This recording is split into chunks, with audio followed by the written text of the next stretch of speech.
जो केसरी के लाल मेरा छोटा सा ये काम कि मैं बसा लिया जिसने मेरे श्री राम को, ऐसी भक्ति ना देखी कहीं।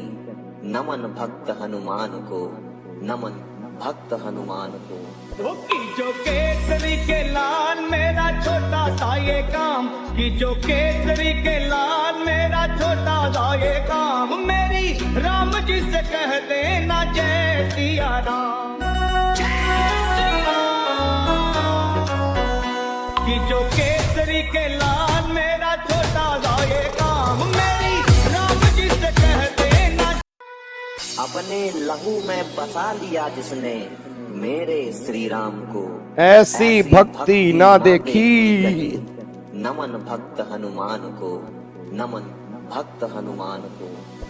जो केसरी के लाल मेरा छोटा सा ये काम कि जो केसरी के लाल मेरा छोटा सा ये काम, मेरी राम जी से कह देना जय सिया राम।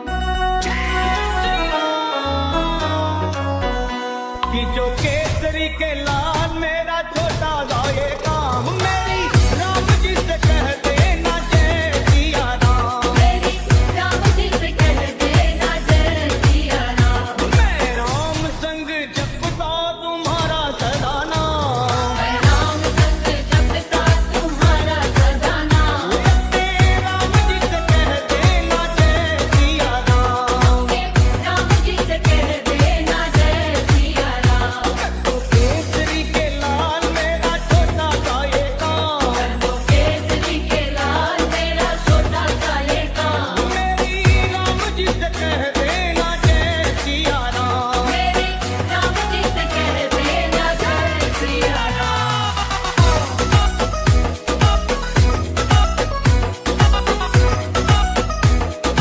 जय सिया राम।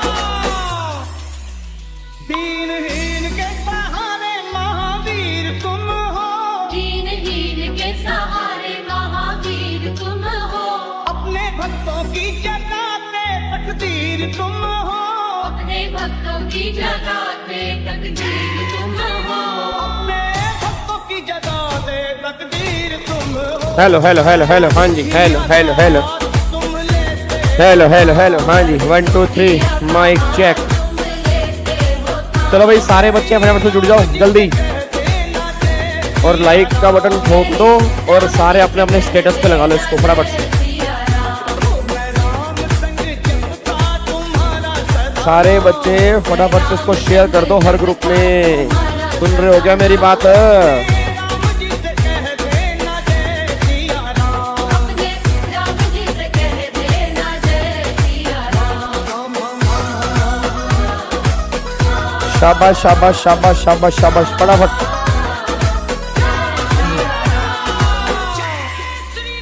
महाबली महाजोधा महासंत तुम हो। महाबली महायोद्धा महासंत तुम हो। गाते सूखे हुए बागों में बसंत तुम हो। हुए बाहों में बसंत तुम हो। गाते सूखे हुए बाहों में बसंत तुम हो। मेरी धरती से आत्मा को मिलता आराम। वेरी गुड आफ्टरनून भाई, वेरी गुड आफ्टरनून जी। मेरी राम जी से कह देना जय सिया राम। राम जी से कह देना जय सिया राम। जो केसरी के लाल मेरा छोटा सा ये काम। तो केसरी के क्या हाल चाल है भाई? सा ये काम। बढ़िया। राम जी से कह देना जय सिया राम। जय श्री राम, सत श्री अकाल, राधे राधे, अस्सलाम वालेकुम। हाँ जी, फटाफट से बता दो क्या हाल चाल है। Very good afternoon Puja, very good afternoon Alfiya, very good afternoon Dhruv, Harsh, Roshni, Ekta, Tanvi, Tani, Neer, Khushboo, Supriya, Jeet, Prabal. Oh my God, oh my God. चलो जी, बहुत बढ़िया। आप सभी का बहुत बहुत आभार कि आप यहाँ पे आए। आप सभी का बहुत बहुत धन्यवाद कि आप सभी यहाँ पे आए, और आपका मोस्ट वेलकम है जी इस सभा के अंदर। तो सारे के सारे बच्चे मेरे ख्याल से संजीवनी बूटी के लिए तैयार हैं जी। सारे के सारे बच्चे संजीवनी बूटी के लिए तैयार हैं क्या? दे दूं तुम्हें संजीवनी बूटी? कर दूं तुम्हें सही? सच्ची सच्ची बोलना फटाफट से, ठीक है? चलो बहुत बढ़िया जी। तो एक बार ऐसा करो, सारे के सारे ग्रुप में इसको डाल दो जी, ठीक है? जितने भी ग्रुप आपके बने हुए हैं, इधर उधर, official, unofficial, Telegram, WhatsApp, Instagram, WhatsApp जो भी तुम चलाते हो, उन सबके स्टेटस पे ये वीडियो लगी होनी चाहिए। लाइक का बटन इसमें दबा होना चाहिए, और जैसे ही क्लास खत्म होगी इस पे कमेंट आपने करके जाना है। वो आपको पता ही है कि वो आपको बार बार कहने की रिक्वायरमेंट तो है नहीं, ठीक है जी? चलो जी। सर जी आपने एनटीपीसी का आईपीओ अप्लाई किया था। मैं ऐसे ऐसे आईपीओ अप्लाई नहीं करता जो मुझे मिलते ही नहीं है, इसलिए मैंने अप्लाई नहीं किया, क्योंकि मुझे मिला ही नहीं। तो मुझे मिला ही नहीं तो इसका मतलब मैंने अप्लाई नहीं किया, ठीक है? छोड़ो उस आईपीओ को। बेटा तुम्हारे पेपर हैं, ध्यान रखना, आईपीओ पे छोड़ दो एक बार जी, ठीक है? चलो अब एक बात मेरे को बताओ, मैंने आपको नोट्स मैंने ग्रुप में डाल दिए थे, जहां से आज हमें क्वेश्चन करने हैं। वो नोट्स आपके सारे के सारे व्हाट्सएप ग्रुप में आ चुके हैं, टेलीग्राम ग्रुप के अंदर मैंने डाल दिए थे। आई होप नोट्स आपने डाउनलोड कर लिए होंगे। जिस बच्चे को नोट्स नहीं मिले मैं दोबारा से डाल दूंगा। अब बीच में डिस्टरबेंस क्रिएट मत करना कि हाय हमें नोट्स नहीं मिले, हाय हमें नोट्स नहीं मिले। तो वो हरकतें आपने बीच में करनी नहीं है, ठीक है ना? शांति से आने वाले 1.5 से 2 घंटे हमें क्वेश्चंस प्रैक्टिस करने हैं, और आज हम टोटल 25 क्वेश्चन की प्रैक्टिस करेंगे, जो मोस्ट एक्सपेक्टेड क्वेश्चन है आपके एग्जाम के लिए। और मैं उम्मीद करता हूं कि इस बार के कमिंग एग्जाम में इसमें से कुछ क्वेश्चंस आपको देखने को मिल सकते हैं। मे बी सेम लेवल के होंगे या थोड़ी बहुत फिगर चेंज होंगी, होंगे वो सेम लेवल के, बस ये पर ध्यान देना चाहिए, ठीक है जी? क्या बात मेरी समझ में आ रही है? तो अगर मान लो आपको क्वेश्चन नहीं मिले हैं, मैं दोबारा से भेज दूंगा, मैं बार बार कह रहा हूं, बट यहाँ पे अब बार बार ये मत कहना कि क्वेश्चन बैंक कहाँ पे मिलेगा। ये दोबारा से पीडीएफ मैं सभी व्हाट्सएप ग्रुप में डाल दूंगा जो आपके सामने यहाँ पे है जी, ठीक है जी? चलो एक बार अब सारे के सारे बच्चे फटाफट से आ जाओ जी, इधर देखो ध्यान से जी। आओ जी फटाफट से यहाँ पे आ जाओ, इधर देखो ध्यान से। सर जी एक ग्रुप में डाला, ग्रुप से बाहर निकाल दिया। ओ माय गॉड, ओ हो। चलो आ जाओ फटाफट से आ जाओ जी, इधर देखो ध्यान से। अब यहाँ पे मोस्ट एक्सपेक्टेड क्वेश्चन हम डिस्कस कर रहे हैं। टोटल इस पीडीएफ के अंदर 25 क्वेश्चन है, और ये मान के चलो कि अगर ये 25 क्वेश्चन आप सोल्व कर लेते हो तो एक तरह से पूरा जीएसटी आपका इसमें कवर हो जाएगा, ठीक है जी? और क्वेश्चन बहुत इंपॉर्टेंट है जो आपके एग्जाम के अंदर बन सकते हैं, तो बहुत शिद्दत से आपने मेरे साथ करने हैं, और कोशिश करने की आपने पहले करना है, उसके बाद मैंने करना है, ठीक है जी? आ जाओ बिना टाइम वेस्ट किए, एक बार हम क्वेश्चन नंबर 1 के ऊपर आ रहे हैं कि क्वेश्चन नंबर 1 क्या कहता है। एक बार क्वेश्चन नंबर 1 हम रीड करेंगे, उसके बाद हम इसका आंसर देंगे। आ जाओ जी, एक बार सारे के सारे बच्चे फटाफट से क्वेश्चन नंबर 1 के ऊपर आओ जी। क्वेश्चन नंबर 1 देखो यहाँ पे, क्वेश्चन नंबर 1 क्या है? आ जाओ, आ जाओ मेरे बाबू, आ जाओ। निशा मैं भी डाल दूंगा, जैसे क्लास खत्म होगी ना टेलीग्राम ग्रुप में डाल दूंगा, टेंशन नहीं लेनी बिल्कुल भी, ठीक है? चलो एक बार अब यहाँ पे चेक करो, क्वेश्चन नंबर 1 पे आओ। क्वेश्चन नंबर 1 देखो, क्वेश्चन नंबर 1 क्या है? क्वेश्चन नंबर 1 है KNK लिमिटेड, हाँ जी, KNK limited a registered supplier of Mumbai is a manufacturer of heavy machine. Its outward supply exclusive of GST for the month of January are as follows. पहले मेरे को सारे बच्चे बताओ, ये जो इसने नीचे सप्लाई दी है, ये इनवर्ड सप्लाई है आउटवर्ड सप्लाई है? मेरे को सारे बच्चे फटाफट से बोल दो, ये सप्लाई जो है ये इनवर्ड सप्लाई है या आउटवर्ड सप्लाई है? ऑब्वियस सी बात है, ये वाली सप्लाई मेरी कौन सी है? आउटवर्ड सप्लाई है। अच्छा आपको मैंने कहा था सप्लाई 2 तरह की होती है, एक तो इनवर्ड सप्लाई होती है, एक आउटवर्ड सप्लाई होती है। इनवर्ड सप्लाई पर जो भी हम जीएसटी पे करते हैं उसका हमें आईटीसी मिलता है। आउटवर्ड सप्लाई पर जो भी हम जीएसटी चार्ज करेंगे वो हमें गवर्नमेंट को देने जाना पड़ेगा। तो नीचे आउटवर्ड सप्लाई दी है। अब आउटवर्ड सप्लाई पर जो भी जीएसटी लगेगा, क्या उसका मुझे आईटीसी मिलेगा या ये पैसा मुझे गवर्नमेंट को देना होगा? ये पैसा मुझे गवर्नमेंट को देना होगा। एक बार चेक करते हैं। वो कह रहा है आउटवर्ड सप्लाई दी हुई है जनवरी के महीने के लिए। एक तो इंटर स्टेट सप्लाई है 85 लाख की, इंट्रा स्टेट सप्लाई जो है वो 15 लाख रुपए की है। फिर वो कह रहा है सीजीएसटी 9% है, एसजीएसटी 9% है, और आईजीएसटी जो है वो 15% है। मेरे को सारे बच्चे फटाफट से आवाज मार दो, इंटर स्टेट सप्लाई है। हेलो ओए, ओ हेलो ओए, हट हट नालायक, इधर देखो ध्यान से। अब यहाँ पे इंटर स्टेट सप्लाई है, तो इंटर स्टेट सप्लाई पर जीएसटी कौन सा लगेगा? सीजीएसटी लगेगा, एसजीएसटी लगेगा या आईजीएसटी लगेगा? आईजीएसटी लगेगा। तो अगर इंटर स्टेट सप्लाई तो आईजीएसटी एप्लीकेबल होगा। तो 85 लाख का 18% अगर आप यहाँ पे निकालोगे तो यहाँ पे आईजीएसटी एप्लीकेबल हो जाएगा। तो एक बार चेक करो 85 लाख का, चलो चलो चलो चलो चलो 85 लाख का इसका 18% यहाँ पे निकाल दो, कितना आएगा? तो 15,30,000 रुपए का आपका जीएसटी निकल के आ गया। उसके बाद अगर इंट्रा स्टेट सप्लाई है तो इंट्रा स्टेट सप्लाई पे कौन सा लगेगा? सीजीएसटी और एसजीएसटी। तो 99% यहाँ पे लगा लोगे, तो 15 लाख रुपए का अगर मैं 9% निकालूंगा तो 1,35,000 का आपका सीजीएसटी आएगा और 1,35,000 का आपका यहाँ पर एसजीएसटी आएगा। ये जीएसटी आपका निकल के आएगा। अच्छा, अब ये जीएसटी आपका निकल के आएगा, ये मेरी आउटवर्ड सप्लाई का टैक्स है, मतलब that is my output tax. अब एक बार अगले पॉइंट पर आओ। फिर वो कहना चाह रहा है detail of GST paid on inward supply during the month of January are as follows. अब अगर है इनवर्ड सप्लाई, सारे बच्चे बोलना, क्या हमें इनवर्ड सप्लाई दी हुई है या इनवर्ड सप्लाई पर जो हमने जीएसटी पे किया हुआ है वो दिया हुआ है? बताओ, दोनों के अंदर बहुत बड़ा फर्क है।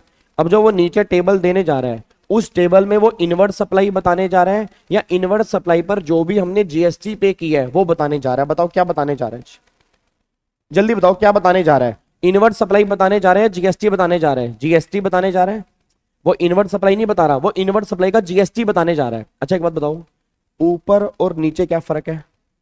हेलो भाई साहब, ओए अंकल, हेलो, ओए सुनो ध्यान से, ऊपर और नीचे क्या फर्क है? ऊपर जो हमें दिए हैं वो आउटवर्ड सप्लाई दी है, आउटवर्ड सप्लाई का जीएसटी नहीं दिया, उस पर हमें जीएसटी निकालना है। नीचे जो हमें दिए हैं वो इनवर्ड सप्लाई नहीं दी, इनवर्ड सप्लाई का जीएसटी दिया। तो ऊपर हमें जीएसटी निकालना है और नीचे हमें जीएसटी निकाल के दिया हुआ है, दोनों के अंदर ये फर्क है। तो गलती से भी एग्जाम में गलती मत कर देना कि यहां पर भी जीएसटी निकाल दो। तो यहां पर हमें जीएसटी निकाल के दिया हुआ है, ऊपर हमें जीएसटी निकालना था, वहां पर आउटवर्ड सप्लाई की वैल्यू थी, यहां पे जीएसटी की वैल्यू है, बस ये पर ध्यान दो। क्या बात मेरी समझ में आ रही है? ठीक है, चलो अब उसके बाद आओ जी अगले पॉइंट पर आओ। अब यहाँ पे कह रहे हैं एक रो मटेरियल ए है जो आपने परचेज किया था, उस पे 60,000 रुपए का सीजीएसटी पे किया, 60,000 रुपए का एसजीएसटी पे किया, of which 70% of input procure were use and 30% were in stock in trade at the end of January. इसका कोई मैटर, ये कोई फर्क नहीं करता। वो कह रहे हैं 70% जो है वो आपने यूज किया और 30% जो है वो स्टॉक बचा हुआ है, तो कोई फर्क ही नहीं पड़ता। अगर मैंने परचेज किया है तो पूरे के पूरे का आईटीसी में क्लेम कर सकता हूं। यहाँ पे इस लाइन का कोई फर्क नहीं पड़ता, बस ये पर ध्यान दो। अब अगले पॉइंट पर आओ। फिर कह रहा है रो मटेरियल बी जो है, out of which 90% material receive in factory and remaining material completely damage due to a road accident on the way of factory, these are no negligence on the part of K N K limited. ओ भाई साहब, ओए सुन लो, क्या गया स्यापा? कह रहा है 50 हजार रुपए जीएसटी पे किया, बट 90% ही आप फैक्ट्री में रिसीव कर पाए। याद है मैंने कहा था आईटीसी क्लेम करने के लिए फैक्ट्री में रिसीव करना जरूरी है। अब आईटीसी क्लेम करने के लिए फैक्ट्री में रिसीव करना जरूरी है, तो 90% आप रिसीव कर पाए हो। तो अगर 90% आप रिसीव कर पाए हो तो 50,000 रुपए का 90 कितना बनेगा? 45,000 रुपए, क्योंकि जो आपने रिसीव ही नहीं किया उसका आईटीसी भी नहीं मिलेगा। भाई सिंपल सी बात ये निकल के आ रही है, जो आपने रिसीव ही नहीं किया उसका आईटीसी भी क्यों मिलेगा? तो रिसीव करना बहुत जरूरी है। अगर आपने रिसीव नहीं किया उस केस के अंदर कोई भी आईटीसी आपको नहीं मिलेगा, वो ये बात यहाँ पे कहना चाह रहे हैं। तो 90 करोगे 45,000 रुपए का आईटीसी मिलेगा, 5,000 रुपए का आईटीसी नहीं मिलेगा। अगले पॉइंट पे आते हैं जी। अगला कह रहे हैं construction of the pipelines laid outside the factory premise. बताओ क्या करेंगे? ये तुम मुझे बताओगे, मैं तुम्हें नहीं बताऊंगा जी। याद करो ये पॉइंट कहीं ना कहीं आपने आईटीसी वाले चैप्टर में पढ़ा था। याद करो आईटीसी वाले चैप्टर में सेक्शन 17(5) जहां पर मैंने कहा था वर्क कॉन्ट्रैक्ट, याद है? Work contract related to plant machinery ITC मिलेगा, work contract related to land and building ITC नहीं मिलेगा। बट प्लांट मशीनरी में क्या कवर नहीं होगा? जो आपकी कंस्ट्रक्शन है पाइपलाइंस की लेड आउटसाइड दी फैक्ट्री, वो प्लांट मशीनरी में कवर नहीं होगी।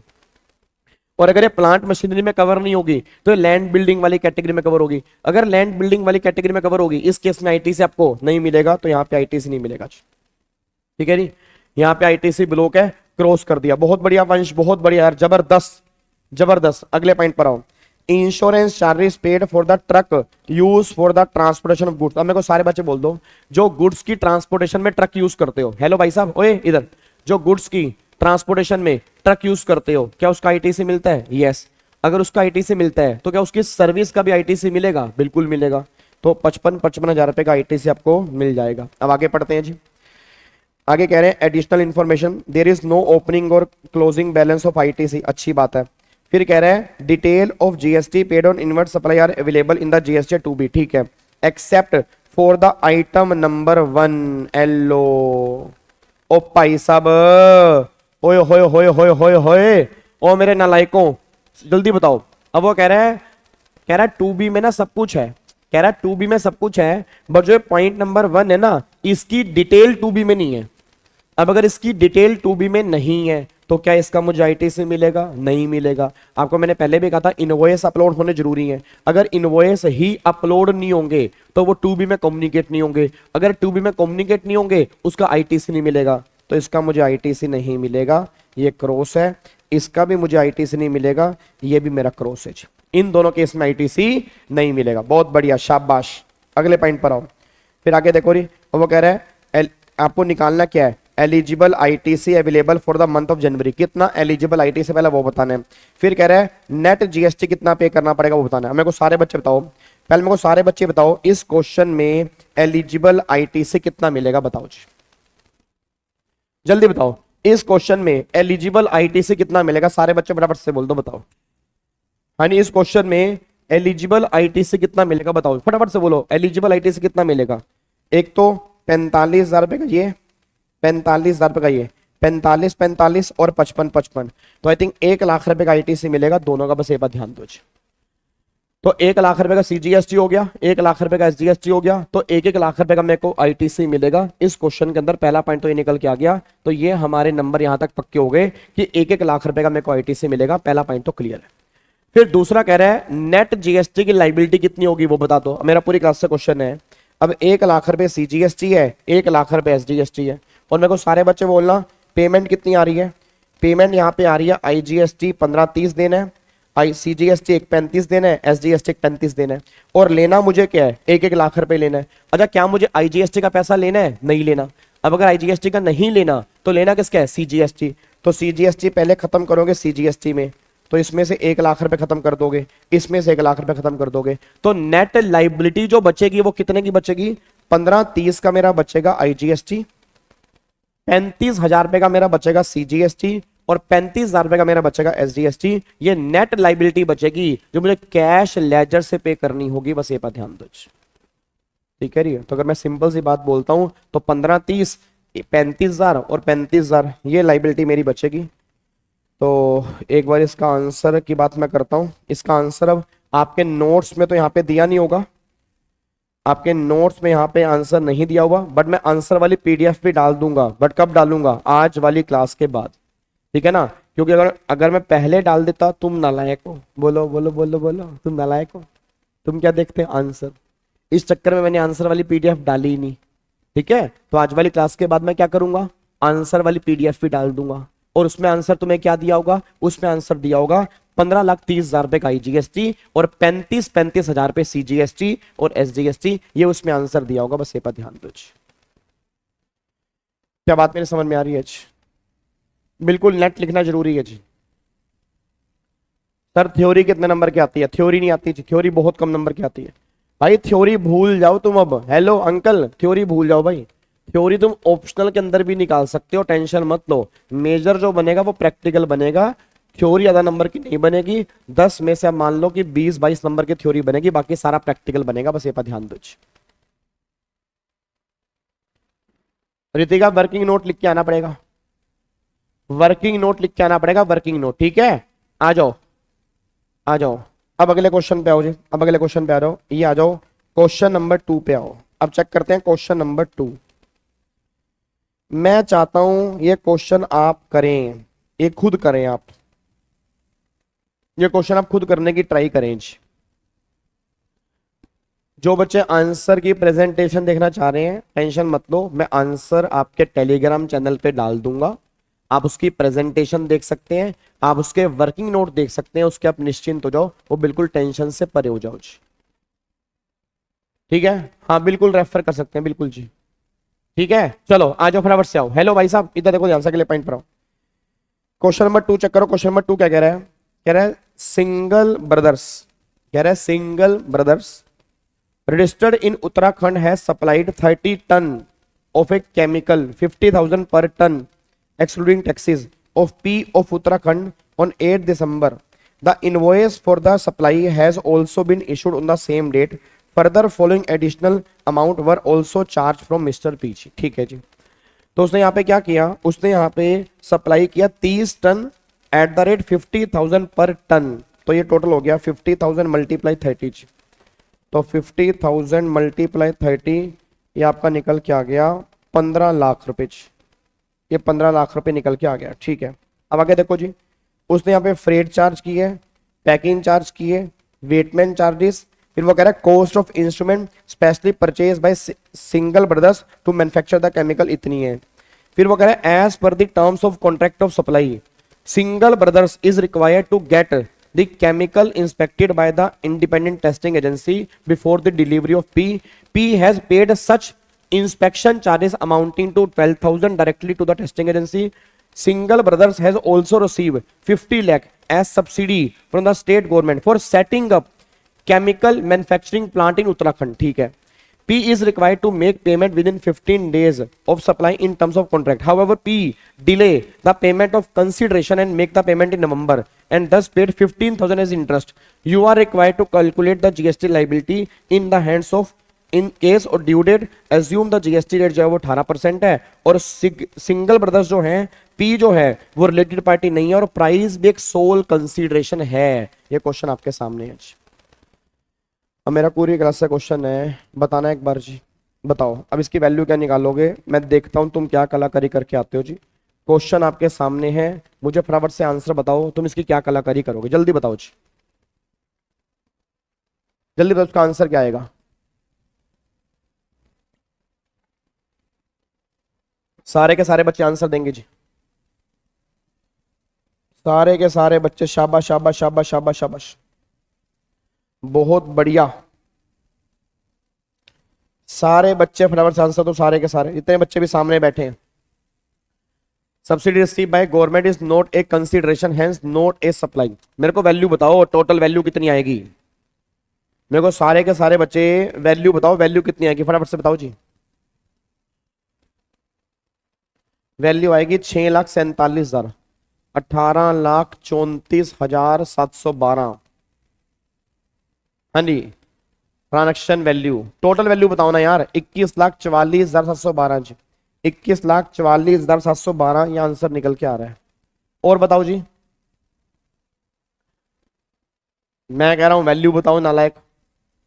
193,230, 193,230, 193,230 राहुल का आंसर। 18,37,000 पे, 18,34,712, 18,37, 21,32,000, 18,37,000, 18,37,000, ऑलमोस्ट सारे बच्चे कह रहे हैं 18,37,000 पे। चलो अब जितने बच्चे भी बैठे हैं सब के सब महान नालायक बच्चे हैं।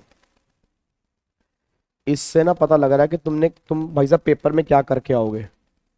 अब जो जितने भी सारे हैं ना कि अब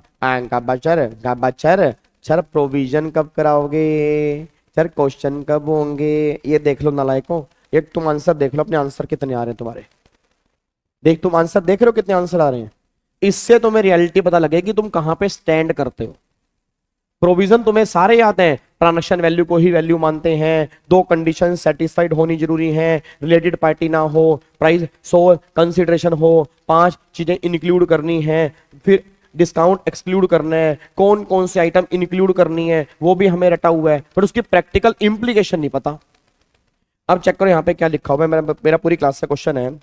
पहले आपके 15 लाख रुपए की वैल्यू है, फिर 180 उसमें जोड़ दो, पैकिंग चार्जेस 1,10,000 रुपए के जोड़ दो, वेटमैन चार्जेस 20,000 रुपए के जोड़ दो, और कॉस्ट ऑफ इंस्ट्रूमेंट 3,10,000 रुपए की, ये आपका निकल के आ रहा है, ये जोड़ दो। यहाँ तक कोई दिक्कत तो नहीं है। उसके बाद देखो फिर अगला पॉइंट क्या निकल के आ रहा है। अब अगला कह रहा है as per the terms of contract single brothers is required to set chemical inspection by the independent testing agency, उसके लिए 12,000 रुपए लिए, तो 12,000 रुपए ये जोड़ दो। फिर जो 50 लाख रुपए की सब्सिडी है, क्या वो सोच के बोला सब्सिडी हम तभी कंसीडर करते हैं जब वो प्राइस से रिलेटेड होती है। तो जो ये सामान बेचा जा रहा है क्या ये सब्सिडी उस प्राइस से रिलेटेड है? नहीं भाई, वो ये बात कहना चाह रहा है, उत्तराखंड में एक प्लांट आपने सेटअप किया, उसके लिए गवर्नमेंट ने प्रोवाइड की सब्सिडी, तो उसका इस प्राइस से क्या कनेक्शन है? नहीं बात समझ में आ रही? आपको मैंने पहले भी कहा था कि अगर सब्सिडी प्राइस से कनेक्टेड होगी, प्राइस से रिलेटेड होगी तो हटाना, ये तो प्राइस से कनेक्टेड ही नहीं है। और अगर ये प्राइस से कनेक्टेड ही नहीं है, ये कुछ और सब्सिडी है, इसको तुम वैल्यू में कंसीडर ही नहीं करोगे, इसको यहां से हटा दो। आगे देखो फिर, अब यहां पे आओ, ये लेट फीस दे रखी 15,000 रुपए की। अब अगर 15,000 रुपए की लेट फीस है, 18% जीएसटी है, याद करो आपको मैंने क्लास में कहा था कि अगर इंटरेस्ट के बारे में कुछ नहीं कहा होगा तो कोशिश करना आप इंटरेस्ट को इंक्लूसिव मान के चलना। उसने क्या बोला, उसने बोला डिले पेमेंट की है, और डिले पेमेंट की है और उसने पे कर दिया 15,000 रुपए एज इंटरेस्ट। अब उसने एज इंटरेस्ट पे कर दिए, इंटरेस्ट हम वैल्यू में ऐड करते हैं, बट मैंने कहा था इंटरेस्ट मिलता है बाद में, पहले नहीं मिलता भाई। जब तुम पेमेंट में डिले करोगे तभी तो इंटरेस्ट मिलेगा ना। तो गवर्नमेंट ये बात कह रही है कि तुम मान के बैठ जाओ उसमें जीएसटी इंक्लूड है, और अगर जीएसटी इंक्लूड है उसको एक्सक्लूसिव करके वैल्यू में जोड़ना, बस ये पर ध्यान दो। तो अगर 15,000 रुपए है, डिवाइड बाई 118 मल्टीप्लाई 100, तो अगर मैं देखता हूं यहां पे कितना आ रहा है जी, अगर मैं चेक करता हूं यहां पे, अगर मैं चेक करता हूं यहां पे 15,000 डिवाइड बाई 118 मल्टीप्लाई यहां पे 100 आ रहा है, तो यार 12,712 जी, यार है 12,712। तो 12,712 प्लस में 3,10,000 प्लस में 20,000 प्लस में 1,10,000 और प्लस में 1,80,000 और प्लस में आ गया 15 लाख, तो आ गया 21 लाख 32,000 यार है जी। अच्छा 12,000 वो भी तो है, 21,44,000 21,44,712 रुपये आ गया जी, 21,44,712 रुपये जी।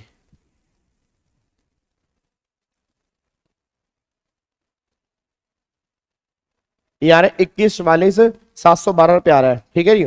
अच्छा अब इस पे जीएसटी निकाल लो, अब यहाँ पे 9% ईच कर दो, तो अगर इसका मैं 9% निकालूंगा तो ये आ गया आपका 1,90,000, कितना आ रहा है 1,93,024, इतना टोटल जीएसटी आ रहा है, इतना टोटल हमारा जीएसटी आ रहा है। सर इंस्ट्रूमेंट का आईटीसी मिलेगा ना? हाँ बिल्कुल मिलेगा जी, बिल्कुल मिलेगा जी, ठीक है जी। चलो इधर सुनो ध्यान से। अच्छा इधर सुनो, एक बार उसने क्वेश्चन के अंदर मांगा क्या।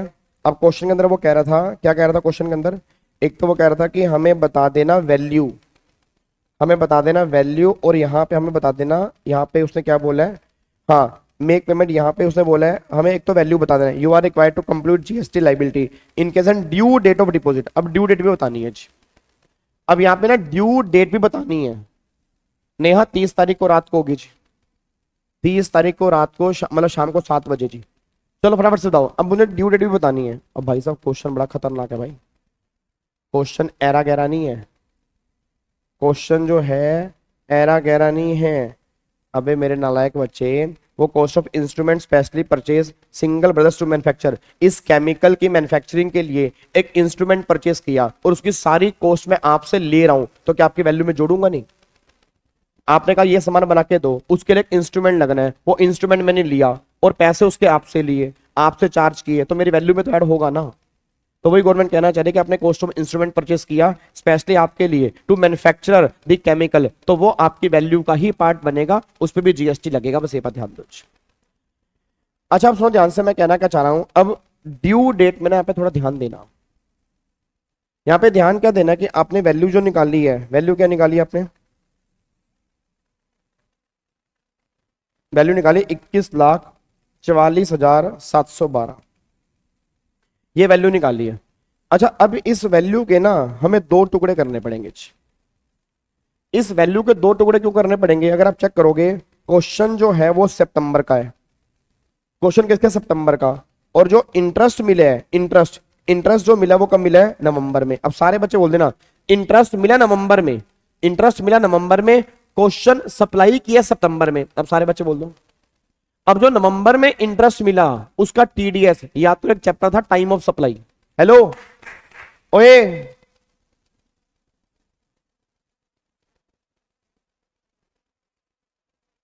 मुझे लगता था पब्लिसिटी है ये वीडियो डालना, बट नहीं, आप एंड एक कर रहे हैं स्टूडेंट के लिए। हाँ thank you so much, thank you so much. चलो सुनो ध्यान से सुनो। हेलो भाई साहब सुनो। भाई पब्लिसिटी स्टंट का मतलब क्या होता है यार? पब्लिसिटी स्टंट में एक वीडियो डलती है, दो डलती है, तीन डलती हैं, कम से कम 100 प्लस वीडियो टैक्स की होंगी तो यूट्यूब के ऊपर होंगी ना, लायक पब्लिसिटी स्टंट है। चलो फटाफट से बताओ, मेरा पूरी क्लास से क्वेश्चन है। याद है टाइम ऑफ सप्लाई में आपने किया था, टाइम ऑफ सप्लाई के अंदर इंटरेस्ट वाला पॉइंट। अब तुम्हें याद नहीं आ रहा होगा ना, याद तो टाइम ऑफ सप्लाई में इंटरेस्ट वाला पॉइंट किया था। अब इंटरेस्ट वाले पॉइंट में टाइम ऑफ सप्लाई क्या बनेगा? जब वो इंटरेस्ट हमें रिसीव होगा। टाइम ऑफ सप्लाई इंटरेस्ट वाले केस में था कि जब वो इंटरेस्ट रिसीव होगा। अब सोच के बोल देना। अब ये जो आपकी वैल्यू निकल के आ रही है, इसका एक हिस्सा तो सितंबर है और जो एक हिस्सा है वो नवंबर है। अब जो एक हिस्सा ये नवंबर है, तो इसका मतलब ये है कि जो आपने यहाँ पे 15,000 रुपये का इंटरेस्ट है, और यहाँ पे आपका इसमें से अगर मैं माइनस कर दूंगा, तो अगर मैं इसमें से माइनस कर दूंगा तो आई थिंक बनेंगे, यहाँ पे कहाँ गया आपका, यहाँ पे वैल्यू जो आ रही है ये रहा 21,44,712। 21 माइनस में माइनस अगर मैंने यहाँ पे कर दिया, माइनस में कर दिया मैंने 12,712, तो ये बन गया 21,32,000। तो 21,32,000 रुपए की अलग वैल्यू है और यहाँ पे इस 15,000 रुपए की अलग वैल्यू है। अब इस पे जो जीएसटी बनेगा, इसका जीएसटी बनेगा सितंबर से अगला महीना, 20 अक्टूबर को मेरे को जीएसटी देना पड़ेगा। और इसका जो जीएसटी बनेगा जब ये रिसीव हुआ, रिसीव कब हुआ है? ऑब्वियस बात है नवंबर में, तो इसका जो पीओटी बनेगा वो नवंबर बनेगा। अब नवंबर बनेगा अगले महीने की 20 तारीख। अगले महीने की 20 तारीख का मतलब ये है कि नवंबर, तो 20 दिसंबर में इसका मेरे को जीएसटी पे करना पड़ेगा। तो उसका जीएसटी जो आएगा 20 दिसंबर जाएगा, उसका जीएसटी 20 अक्टूबर जाएगा। बस ये पर ध्यान दो। ये क्वेश्चन है भाई साहब।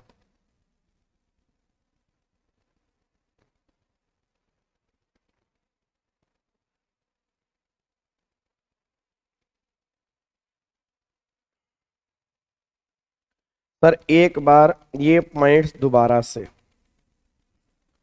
पहले मेरे को ये बताओ, इधर देखो ध्यान से।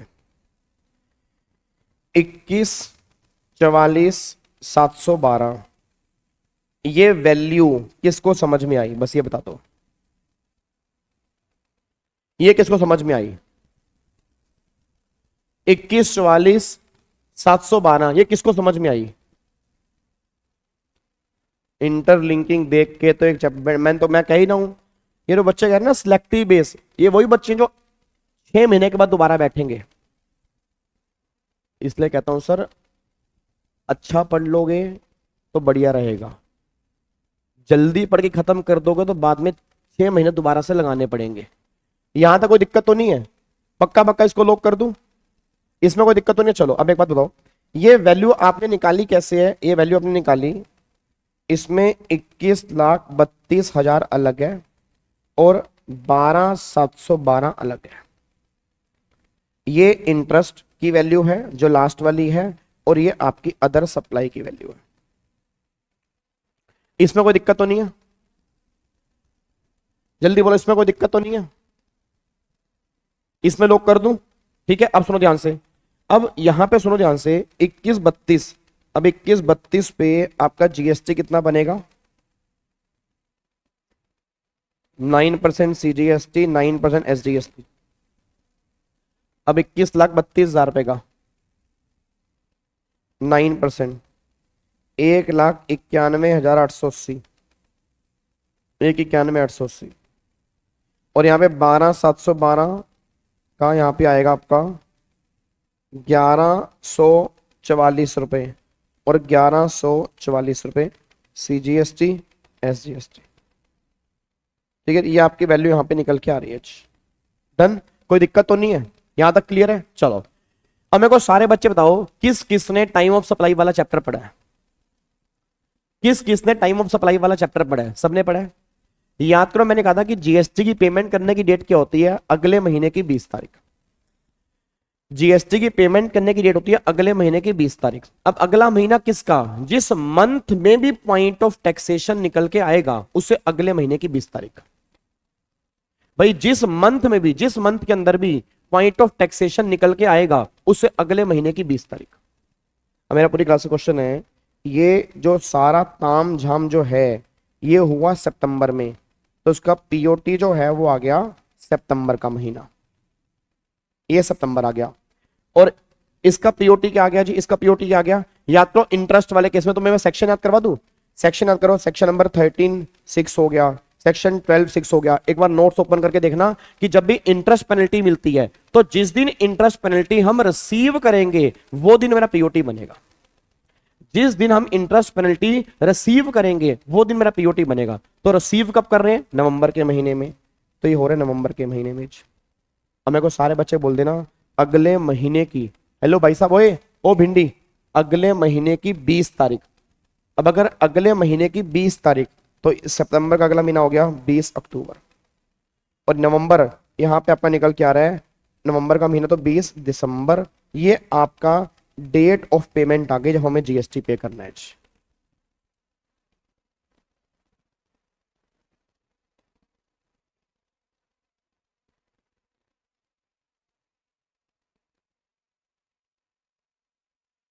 बताओ जी, कोई दिक्कत तो नहीं है? अब बताओ क्या कुछ तुम्हारे पल्ले पड़ा है? ठीक है जी, तो ये हमारा पॉइंट ऑफ टैक्सेशन है, ये पॉइंट ऑफ टैक्सेशन है, और ये पेमेंट करने की डेट है अगले महीने की 20 तारीख।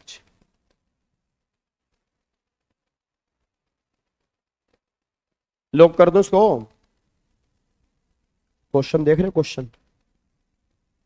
क्वेश्चन का लेवल देख रहे हो, क्वेश्चन का लेवल, मतलब भाई साहब वैल्यूएशन के चैप्टर में उसने लिंकिंग कर दी टाइम ऑफ सप्लाई और पेमेंट की। अब सोच के बोलना, जो भाई साहब टाइम ऑफ सप्लाई वाला चैप्टर ही करके नहीं गए, जो पेमेंट वाला चैप्टर नहीं करके गए, बताओ क्वेश्चन क्या सोल्व करेंगे? आधा सोल्व करेंगे, आधा गलत करेंगे। तो वो किस क्वेश्चन में किसकी इंटरलिंकिंग कर देगा वो तुम इमेजिन नहीं कर सकते। इसलिए सारे चैप्टर करने बहुत जरूरी है, बस ये पर ध्यान दो। डन।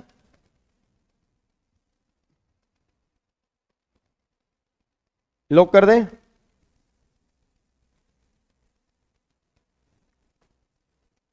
साक्षी 12,712 वैल्यू है ना, 15,000 रुपए का टोटल इंटरेस्ट है, तो 15 में से 12,712 माइनस करोगे तो बैलेंस जीएसटी आ गया, वही तो लिखा है यहाँ पे। यस, जीएसटी 3 भी भरेंगे, जीएसटी 3 भी भरेंगे, ठीक है। चलो सर, चैप्टर स्किप को टीचर्स क्यों बोलते हैं? वो तो उनको पता जी, क्यों बोलते हैं क्यों नहीं बोलते। अब अगले पॉइंट पर आओ, फटाफट से आओ जी। अब आ जाओ क्वेश्चन नंबर 3 पर आओ। अब ये क्वेश्चन नंबर 3 तो वैसे बिल्कुल सिंपल है, ये मैंने मैराथन के अंदर भी करवाया था, पढ़ना एक बार क्वेश्चन नंबर 3 जी। ये हमने मैराथन में भी डिस्कस किया था, ये क्वेश्चन हमने जीएसटी की मैराथन में भी डिस्कस किया था। एक बार चेक करो क्वेश्चन नंबर 3 फटाफट से, एक बार चेक करो क्वेश्चन नंबर 3 जी।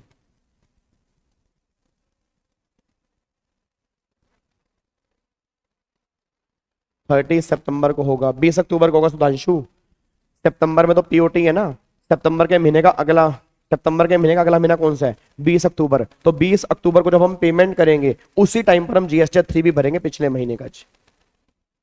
अरे मैंने भाई क्वेश्चन का पीडीएफ मिल जाएगा यार ग्रुप में, यार क्या करोगे तुम पीडीएफ को? मेरे को समझ नहीं आ रही यार, पीडीएफ ले लेना भाई, एक तो पता नहीं कितने पीडीएफ तुम इकट्ठे करोगे। मैंने क्लास के स्टार्टिंग के अंदर भी कहा था पीडीएफ दे दूंगा, पहले क्वेश्चन कर लो। नालायको, समझते नहीं हो मेरी बात को।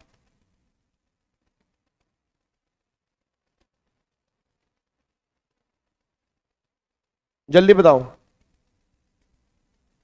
बोलो बोलो बोलो बोलो बोलो बोलो फटाफट से, कितना आंसर आएगा इसका? 48,50,000। बिल्कुल परफेक्ट आंसर है जी, बिल्कुल परफेक्ट आंसर है, बिल्कुल परफेक्ट आंसर है जी, बिल्कुल परफेक्ट आंसर है। यहाँ पे मैन्युफैक्चरर है, उसने यहाँ पे एग्रीमेंट किया 3% discount bye way of credit note. अब यहाँ पे वैल्यू जो है वो 40 लाख की है, और in a period 3 month from the date of first supply one dealer G exceed the target and purchase 50 lakh during the period 3 month. अब जीएसटी वॉज चार्ज जो है वो 12% है। मेरे को सारे बच्चे बोल दो फटाफट से जी। अब यहाँ पर वैल्यू कितनी आ रही है? वैल्यू आपकी निकल के आ रही है 50 लाख की। अब 50 लाख की है, आपने टारगेट पूरा कर लिया तो आपको एडिशनल डिस्काउंट मिलेगा 3%, तो 1.5 लाख रुपए का 48,50,000 रुपए की वैल्यू आ रही है। इससे आसान क्वेश्चन क्या ही बनेगा भाई? 50 लाख रुपए की वैल्यू है, उसमें आपने क्या कर दिया, यहाँ पे डिस्काउंट माइनस कर दिया, डिस्काउंट माइनस किया, बैलेंस आ गया 48,50,000 रुपए। तो 48,50,000 रुपए की वैल्यू आपके सामने आ रही है, बस ये पर ध्यान दो। डन, बहुत बढ़िया, जबरदस्त। अब मुझे आंसर दो अगले क्वेश्चन का, इसमें निकालनी है आपने वैल्यूज।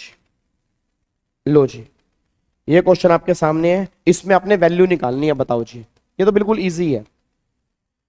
अगला क्वेश्चन बढ़िया क्वेश्चन है भाई, अगला क्वेश्चन बढ़िया क्वेश्चन है। मेरे को सारे बच्चे बताओ इसकी वैल्यू कितनी आएगी, जल्दी फटाफट से।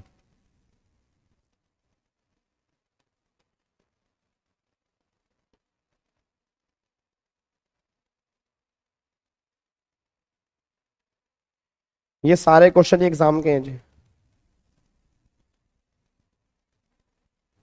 ये सारे क्वेश्चन ही एग्जाम के हैं। सर ये स्टैगर्ड डिस्काउंट है, कह सकते हो, बिल्कुल कह सकते हो, ये पोस्ट सप्लाई डिस्काउंट का ही पार्ट है।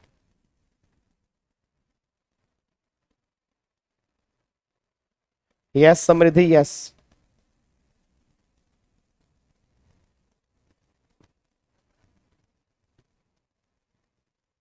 क्वेश्चन नंबर 4,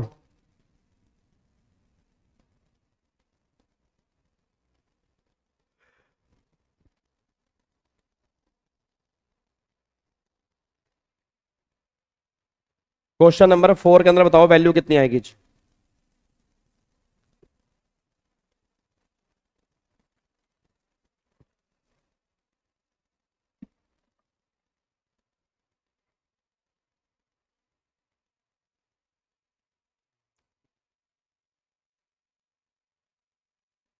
हाँ जी, बोलो बोलो बोलो बोलो बोलो। Yes Sahana, yes.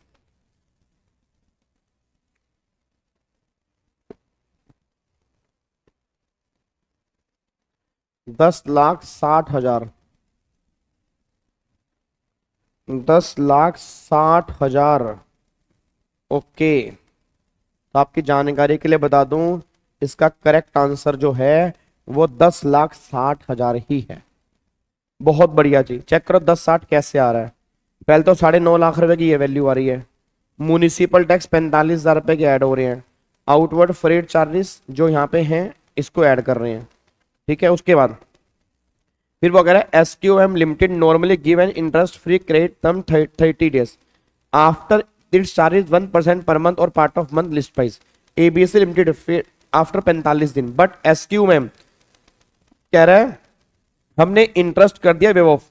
अब याद करो, आपको मैंने क्लास के अंदर क्या कहा था कि अगर इंटरेस्ट आपने वेव ऑफ कर दिया, हेलो नालायक, ओए गाबे, हेलो गाबे गाबे गाबे गाबे गाबे गाबे गाबे गाबे गाबे सुन, अगर इंटरेस्ट हमने कर दिया वेव ऑफ, अब सारे बच्चे बोल दो, अगर हमने इंटरेस्ट वेव ऑफ कर दिया तो हमारी तो वैल्यू का पार्ट ही नहीं बनेगा ना। अबे नालायक को मैंने क्लास के अंदर भी कहा था, त्रिशूल बैच के अंदर भी कहा था, मैराथन के अंदर भी कहा था, रेगुलर बैच के अंदर भी कहा था कि अगर कोई चीज आपने माफ कर दी है तो वैल्यू का पार्ट क्यों बनेगा, तो ये वैल्यू में आएगा ही नहीं। आगे देखो, फिर 50,000 रुपए की सब्सिडी मिल रही है फ्रॉम नॉन गवर्नमेंट से, और वो नोट लिंक द प्राइस। अब अगर प्राइस से लिंक ही नहीं है तो ये भी हमें चेक नहीं करना। फिर 15,000 रुपए डिस्काउंट है at the time of final payment which are not as per agreement. अब which are not as per agreement याद है, सेकेंडरी डिस्काउंट। हेलो भाई साहब, याद है सेकेंडरी डिस्काउंट। अब आपको मैंने उस टाइम भी कहा था सेकेंडरी डिस्काउंट जो होता है वो वैल्यू में से माइनस नहीं होता। सेकेंडरी डिस्काउंट जो होता है वो वैल्यू में से माइनस नहीं होता, उसका हमें कुछ करना ही नहीं है, इसको बाहर निकाल दो।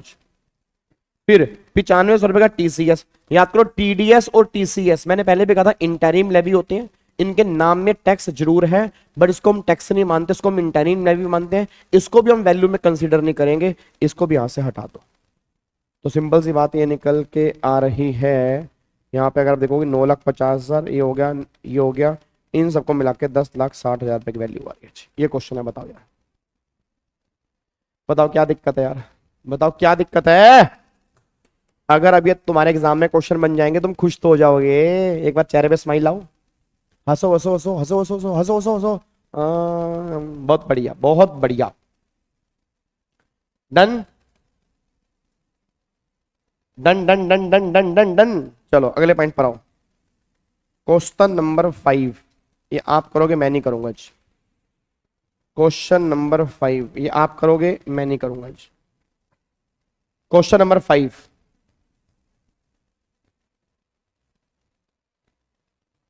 प्रेजेंटेशन टेबल फॉर्म करेंगे जी। TDS TCS दोनों ही नहीं, दोनों कंसीडर नहीं करेंगे जी, दोनों यहां से बाहर करेंगे, दोनों ही यहां से बाहर करेंगे जी। चलो फटाफट से बताओ क्वेश्चन नंबर 5 बताओ, यहाँ पे कहना क्या जा रहा है, कह रहा है गुड्स सप्लाई किया 12 अक्टूबर 21 को ऑन अप्रूवल और रिटर्न बेसिस, और G gives his approval of the goods 22 दिसंबर को। कह रहा है what is the time prescribe for tax invoice, और आपका तब क्या होगा अगर अप्रूवल मिली 22 मई की बजाय 22 दिसंबर को, उस केस में क्या होगा जी, बताओ जी। अब सारे बच्चे बताओ।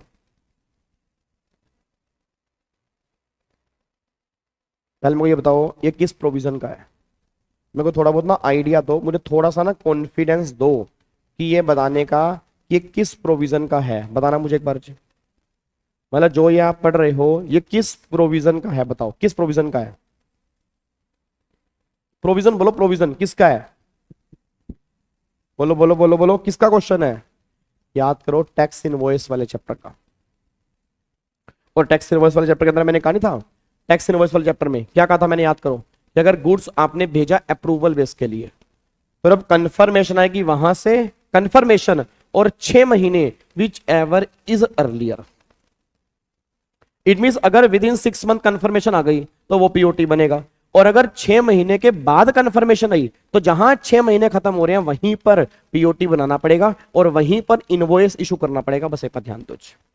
अब यहां पे एक बार चेक करो, देखो तो यहाँ पे goods Saint on approval base है, ठीक है जी। तो यहाँ पे गुड्स सप्लाई किए 12 अक्टूबर को और अप्रूवल और जी गिव्स हिज अप्रूवल 22 दिसंबर। अब 22 दिसंबर 12 अक्टूबर, तो क्या यहाँ पे आप अगर आप चेक करोगे क्या 6 महीने हो चुके हैं, नहीं 6 महीने से पहले अप्रूवल है। तो अगर अप्रूवल 6 महीने से पहले है तो इसका तो पीओटी बन गया 22 नवंबर से, इसका पीओटी बन गया 22 नवंबर। अगले पॉइंट पर आओ। अब वो कह रहा है कि अगर 22 मई है इंस्टेड ऑफ 22 दिसंबर, मतलब 22 मई है, तो अगर 22 मई है 12 अक्टूबर है, नवंबर, दिसंबर, जनवरी, फरवरी, मार्च, अप्रैल, मार्च अप्रैल, तो ये बन रहा है 22 12 के बाद 6 महीने 12 अप्रैल। अब अगर 12 अप्रैल तो जहां 6 महीने खत्म हो रहे हैं उससे एक दिन पहले, ठीक है। अगर आप यहां पे चेक करोगे 11 अप्रैल, तो बात करूंगा 11 अप्रैल, आई थिंक यहां पे आपका बन जाएगा जी 11 अप्रैल, और यहीं पर हमारा जो है यहाँ पे 11 अप्रैल 6 महीने के बाद ये जो बनेगा ये हमारा पीओटी निकल के आएगा, बस ये पर ध्यान दो। क्या बात मेरी समझ में आ रही है? बोल दो ओए, हेलो भाई साहब, भाई साहब, चलो ठीक है। इसका बनेगा 11 अप्रैल, ठीक है ठीक है ठीक है ठीक है। चलो क्वेश्चन नंबर 6 करो, क्वेश्चन नंबर 6 करो। 6 इसमें निकालना टाइम ऑफ सप्लाई, बताओ जी। इसमें निकालना टाइम ऑफ सप्लाई जी। ऐसे क्वेश्चन आने चाहिए, ऐसे ही आते हैं, ये तुम्हारे एग्जाम के ही हैं। अब तुम्हें इजी लग रहे हैं ना, यही पेपर के अंदर बनेंगे, तुम्हारे हाथ पैर फूल जाएंगे, फिर तुम बोलोगे अरे क्वेश्चन कहां से आ गया, होगा यही। तभी कह रहा हूं कि थोड़ा दिमाग खुल के क्वेश्चन कर लेना, रट्टे मारने की कोशिश मत करना, क्योंकि इन्हीं में से थोड़ी बहुत फिगर चेंज करने के बाद वो एग्जाम के अंदर आ जाएंगे, बस ये पर ध्यान दो। पढ़ो क्वेश्चन नंबर 6 पढ़ो जी, क्वेश्चन नंबर 6 पढ़ो सारे के सारे। क्वेश्चन नंबर 6 पढ़ो, 6 जी।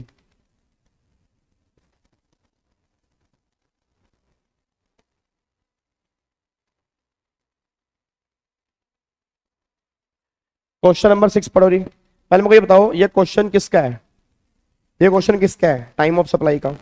अच्छा टाइम ऑफ सप्लाई में किसका है, फॉरवर्ड चार्ज या रिवर्स चार्ज।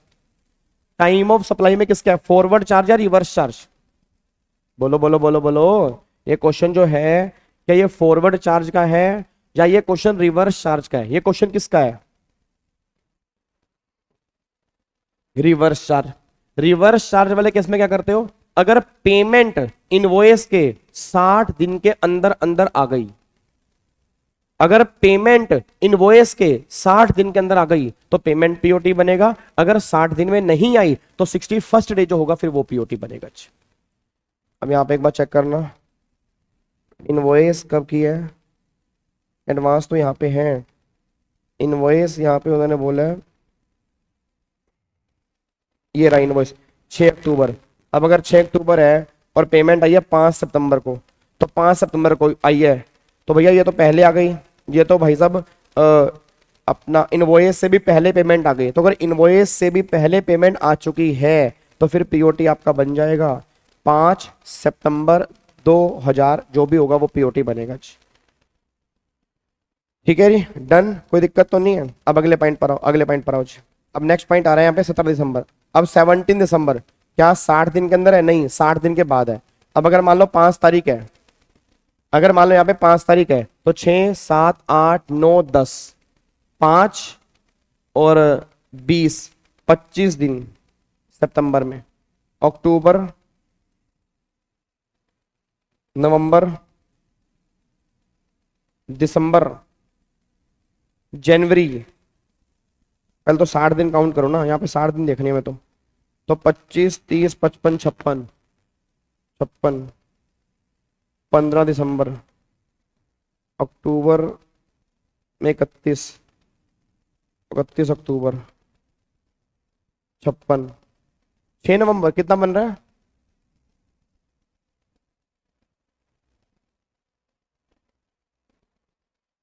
एडवांस आया क्या? ओहो, पै गया स्यापा। वो तो एडवांस है, उसका तो वही बनेगा। ओहो हो, ये तो 50,000 जो है वो तो एडवांस आया है। Oh my God, oh my God, oh my God, oh my God. ठीक है, ये तो 50, ये 5 सितंबर को आया, इसको तो छोड़ो। बैलेंस पेमेंट है ये 1.5 लाख को 12 दिसंबर, ये 6 अक्टूबर है, 6 अक्टूबर, 6 नवंबर, 6 दिसंबर। तो 6 अक्टूबर, 6 नवंबर, 6 दिसंबर, यहां से अब काउंटिंग करो। ये तो यहां से काउंटिंग करो, यहाँ पे यहां से काउंटिंग करो। 6 अक्टूबर है ना, तो 7 8 9 10, 6 है ना, 7 8 9 10, 4 4 25 दिन हो गए अक्टूबर में, अक्टूबर और नवंबर।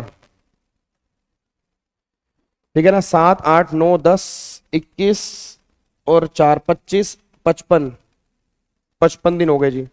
तो आपका दिसंबर बनेगा 55 31 नवंबर। कितना बनेगा जी? 6 जनवरी,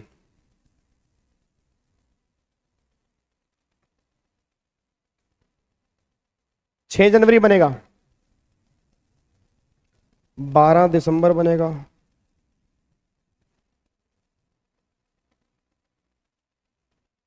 6 नवंबर, 6 दिसंबर।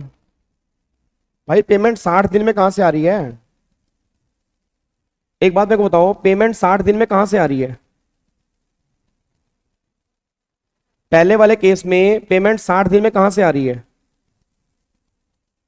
पेमेंट तो 60 दिन में आ ही नहीं रही।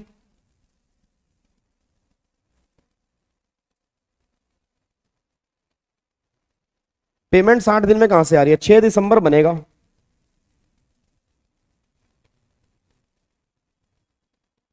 6 दिसंबर ही तो बनेगा। हाँ, तो 6 दिसंबर बनेगा ना नालायकों, 6 दिसंबर बनेगा ना, 61st डे। इस वाले केस में अगर आप चेक करोगे 17 दिसंबर है और यहां पर पेमेंट आ रही है पहले, तो यहां पर आपका बनेगा 12। अगर आप यहां पे चेक करोगे, यहां पर आपका जो बनेगा वो 12 बन जाएगा जी। ठीक है जी, यहां पर आपका बनेगा 12 दिसंबर जी, यहां पर बनेगा 12 दिसंबर। अब सुनो ध्यान से, ये 50,000 के लिए, 50,000 के लिए तो बनेगा 5 सितंबर, और 1.5 लाख रुपए के लिए जो बनेगा वो बनेगा 6 दिसंबर। ऐसे ही 50,000 रुपए के लिए जो यहाँ पर बनेगा वो तो हमारा बनेगा यहाँ पे, अगर आप चेक करोगे 5 सितंबर, और 1.5 लाख रुपए के लिए जो बनेगा वो बनेगा आपका 12 दिसंबर। ये पीओटी बनेगा जी।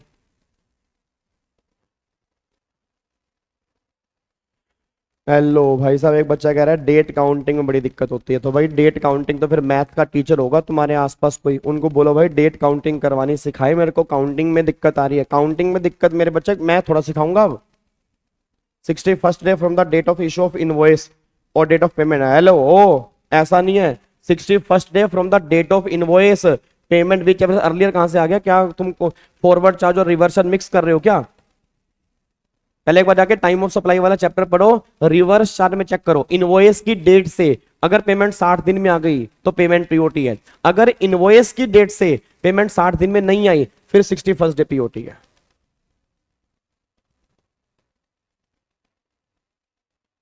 यार ऐसे मत करो यार, तुम तो यार प्रोविजन ही पूछ रहे हो यार, क्या फायदा हुआ इस बैच का यार। हो वैसे तुम नालायक ही, वैसे मैंने देख लिया भाई साहब, चौथी बार रिवीजन हो रही है यार,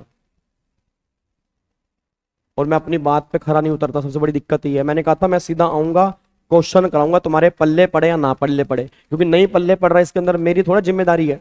3 बार हम पहले रिवीजन कर चुके हैं, तुम्हारे दिमाग घूम रहा है क्वेश्चन देख के ही।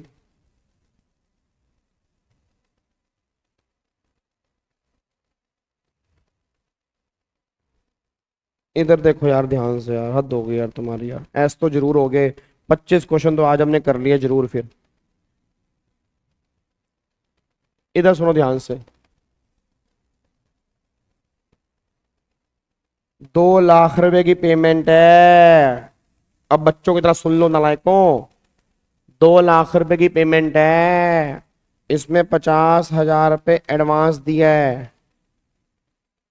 कब दी है? 5 सितंबर को, ठीक है। और उसके बाद ये रह गई 1.5 लाख रुपए। अब 1.5 लाख रुपए का इनवॉइस इशू किया है 6 अक्टूबर को, और इसकी पेमेंट जो आई है वो 12 दिसंबर को आई है। फिर दूसरा केस है, ये पहला केस है, दूसरा केस है, इनवॉइस इशू किया 17 दिसंबर को, इसकी पेमेंट जो आई है वो 12 दिसंबर को आई है। तो भाई 1000 से ऊपर पेमेंट है। अगर पेमेंट 1000 रुपये से ऊपर की है, अगर पेमेंट 1000 रुपये से ऊपर की है, तो फिर जहां पेमेंट आएगी वही पीओटी बनेगा। तो इसका पीओटी बनेगा 5 सितंबर, इसको तो लॉक कर दो। इसका पीओटी बनेगा 5 सितंबर, इसको तो लॉक कर दो जी। अब आ जाओ इस पे, अब मेरे को ये बताओ, क्या इस इनवॉइस के 60 दिन के अंदर अंदर पेमेंट आई है? नहीं आई। अब 6 अक्टूबर है, 6 नवंबर, 6 दिसंबर, तो पेमेंट 60 दिन के बाद आई है। कब आई है? 17 दिसंबर को। अब अगर पेमेंट आई है, पेमेंट जो आई है वो आई है 12 को, पेमेंट आई है 12 को। अब अगर पेमेंट आई है 12 को, तो 6 नवंबर पेमेंट आई 12 को, तो 60 दिन के बाद आई है। तो जहां यहां से 60 दिन खत्म हो रहे हैं, उससे अगला दिन, तो अगर आप चेक करोगे 6 दिसंबर बनेगा, तो 6 दिसंबर पीओटी बनेगा 1.5 लाख रुपए का। अब ये 17 दिसंबर है, इनवॉइस पेमेंट आई 12 को, तो पेमेंट तो बल्कि पहले आ गई। तो अगर पेमेंट पहले आ गई तो उसका पीओटी जो बनेगा 12 दिसंबर बनेगा। पीओटी का मतलब होता है पॉइंट ऑफ टैक्सेशन नालायकों, टाइम ऑफ सप्लाई।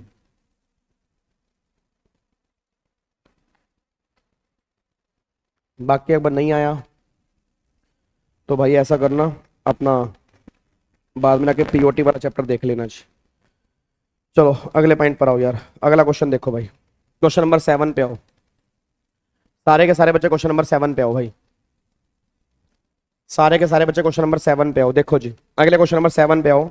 ये क्वेश्चन एग्जाम्शन का है, तो जिन्होंने एग्जाम्शन नहीं किया वो बच्चे इस क्वेश्चन से दूर हो जाएं, ठीक है ना। और वैसे मैंने एग्जाम्शन के 2 लेक्चर यूट्यूब पे डाले हुए थे, अगर देख ले तो अच्छी बात है, नहीं तो जाके देख लेना।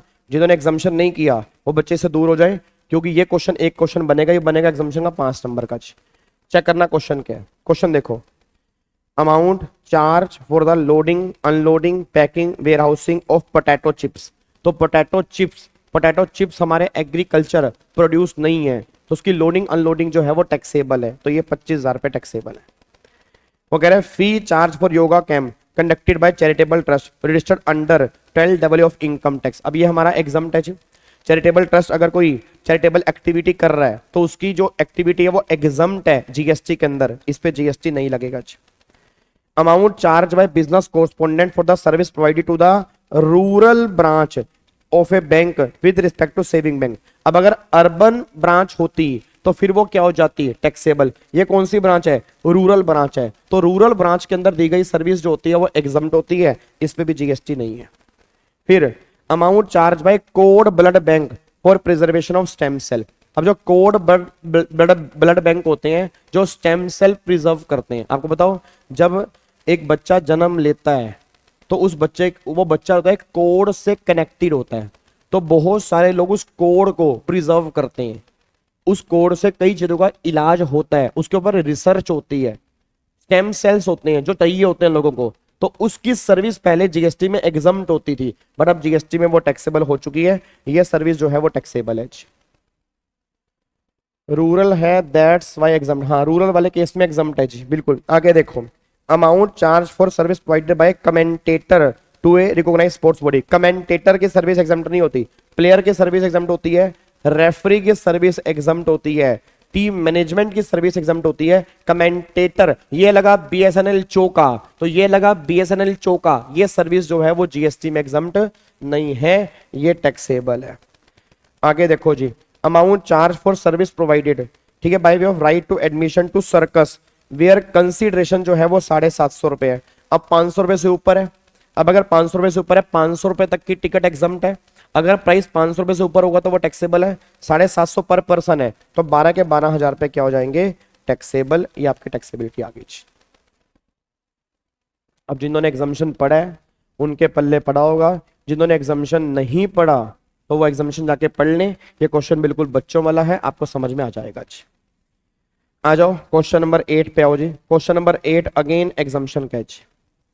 क्वेश्चन नंबर 8 भी अगेन एग्जाम्शन का है। जिन्होंने एग्जाम्शन पढ़ा है वो बच्चे इसको देखें, जिन्होंने एग्जाम्शन नहीं पढ़ा वो इस क्वेश्चन से दूर रहें। आगे देखो क्वेश्चन नंबर 8 क्या कह रहा है, green agro service a registered person provide the following information relating to its activity during the month of February. पहला, service relating to rearing of sheep. अब service relating to rearing of sheep, अब rearing of animal की service exempt है, horse को छोड़ के। सिर्फ horse वाले केस में टैक्सेबल है, बाकी अदर एनिमल जो है उसकी रियरिंग की सर्विस, रियरिंग का मतलब होता है उसको बढ़ाना, उसका पालन पोषण करना, तो सारे एनिमल की सर्विस एग्जम्प्ट है, हॉर्स को छोड़ के। तो ये एग्जम्प्ट है, नॉन टैक्सेबल। आगे देखो जी, उसके बाद service by way of artificial insemination of horse's. जो हॉर्सेज है उसमें आर्टिफिशियल इंसेमिनेशन मतलब आर्टिफिशियल बच्चे पैदा करना, मतलब कहता है ना जेन्युइन नहीं, वो इंजेक्शन ठोक के बच्चे पैदा करना। तो हॉर्स वाले केस में या किसी भी केस में अगर आर्टिफिशियल इंसेमिनेशन है ना वो टैक्सेबल है, तो ये टैक्सेबल है। Processing of sugar cane into jaggery. अब अगर शुगर केन को जैगरी में कन्वर्ट कर रहे हो, इसकी प्रोसेसिंग जीएसटी में कहीं पर एग्जम्प्ट नहीं है, तो ये भी टैक्सेबल है। आगे, milling of padding into rice. अब अगर पैडी को राइस में कन्वर्ट कर रहे हो, ये प्रोसेसिंग भी क्या है, टैक्सेबल है। Service by way of fumigation in a warehouse of agriculture produce. Fumigation मतलब जो धुआं नहीं होता मच्छर भगाने के लिए, जो मच्छर भगाने की सर्विस, वो इतना बड़ा बड़ा जो मतलब वेयर हाउस में अंदर धुआं छोड़ देते हैं, तो वो सर्विस जो होती है वो पहले एग्जम्प्ट होती थी, अब वो सर्विस जो है वो टैक्सेबल है। बस एक सर्विस एग्जम्प्ट है, बाकी सारी की सारी सर्विस टैक्सेबल है।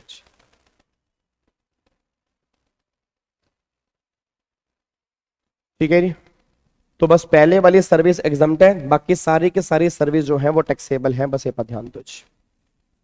डन, चलो बहुत बढ़िया जी। अब आ जाओ क्वेश्चन नंबर 9 के ऊपर आओ जी।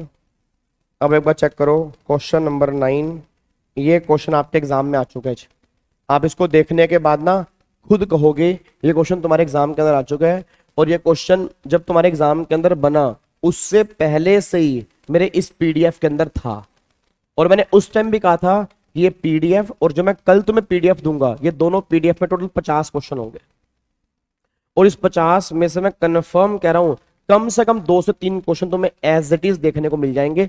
और ये बात मैं नहीं कह रहा, आप में से अगर किसी बच्चे ने एग्जाम पहले दिए हुए हैं, आप खुद कहोगे ये क्वेश्चन आपके एग्जाम के अंदर बन चुका है। एक बार चेक करना क्वेश्चन क्या है। पैडी इंटू राइस एग्जाम्प्ट नहीं है, पैडी इंटू राइट टैक्सेबल है। लता करनी पड़ेगी, आपके एग्जाम के अंदर भी क्वेश्चन बन चुके हैं जी। चलो अगले पॉइंट पर आओ, देखो यहाँ पे आओ। अब वो कह रहे हैं चंचल started providing beauty and grooming service and inaugurated care and care beauty centre in Delhi on 1 April. She opted to pay under composite 10(2)(a) in the said financial year. Aggregate turnover care and care beauty center for the quarter ending 30th June was 20 lakh. Further, the half year ending 30th September turnover जो है वो 50 लाख है। ठीक है जी, care and care beauty centre recorded rapid growth and the turnover 70 lakh रुपए होगी by the end of October. By the end of October ही होगी 70 लाख रुपए। Determine the total tax liability of care and care beauty centre by the end of October कितनी बनेगी। मेरा पूरी class का क्वेश्चन है। पहले बताओ क्या ये सर्विस वाले स्कीम ले सकते हैं? यस। याद करो सेक्शन 10(2) कैपिटल ए, नया बिजनेस है, पिछले साल कोई टर्नओवर नहीं है, मतलब 50 लाख तक है, 50 लाख तक है, मैं एलिजिबल हूं। अब याद करो मैंने कहा था सर्विस वाले केस में 20 लाख रुपए की लिमिट होती है, तो भाई पहले 20 लाख रुपए तो आप एग्जम्प्ट कर दोगे। पहले 20 लाख एग्जाम कर दोगे, 20 लाख तो बाहर निकाल दो, 20 लाख पे कोई जीएसटी नहीं, 20 लाख पे कंसेशनल टैक्स नहीं। फिर 20 लाख के बाद अगले 30 लाख ये कंसेशनल स्कीम में कवर होंगे, इन पे 6% लगेगा कंसेशनल टैक्स। तो 20 और 30 कितने हो गए 50। अब 50 के बाद कितने हैं 70, तो 20 लाख रुपए और हो गए। इस 20 लाख पे नॉर्मल जीएसटी लगेगा 18%। सर एक बार दोबारा, एक बार दोबारा, एक बार दोबारा, एक बार दोबारा, एक बात मेरे को बताओ, याद करो मैंने कहा था जब भी हम नया बिजनेस स्टार्ट करते हैं तो रजिस्ट्रेशन की थ्रेशोल्ड लिमिट मिलती है, तो पहले 20 लाख तो एग्जाम्प्ट हो गए, फिर 20 के बाद अगले बचे 30 लाख पे कंसेशनल जीएसटी 6% वाला, टोटल 50 हो गए। 50 के बाद नॉर्मल जीएसटी, टोटल टर्नओवर कितनी है 70, तो 50 के बाद कितनी है 20, तो 20 लाख पे नॉर्मल जीएसटी जो होगा 18% वाला एप्लीकेबल हो जाएगा। ये क्वेश्चन आपके सामने है।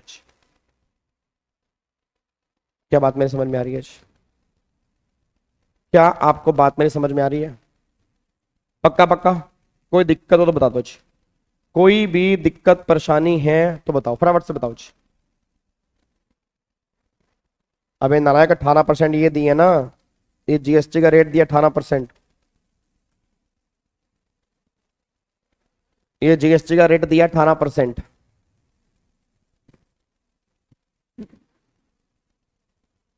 Done done done done done done.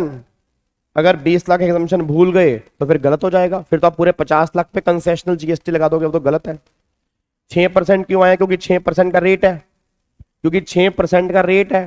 Section 10(2)(a) service वाले केस में रेट कितना है 6% ही तो है, तो वो 6% यहां पे लिखा है जी। डन।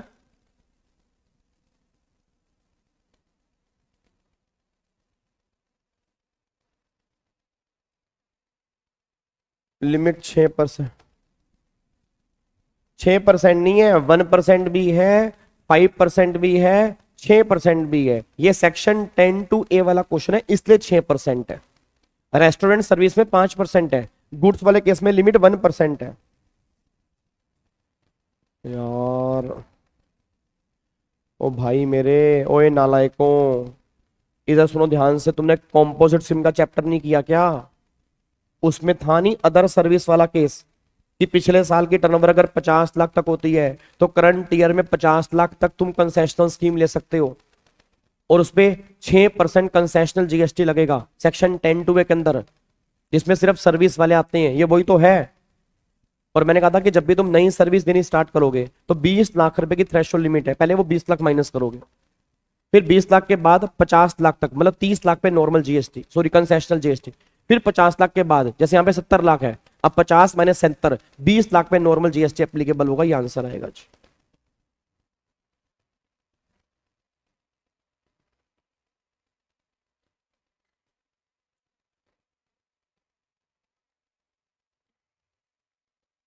ठीक है जी।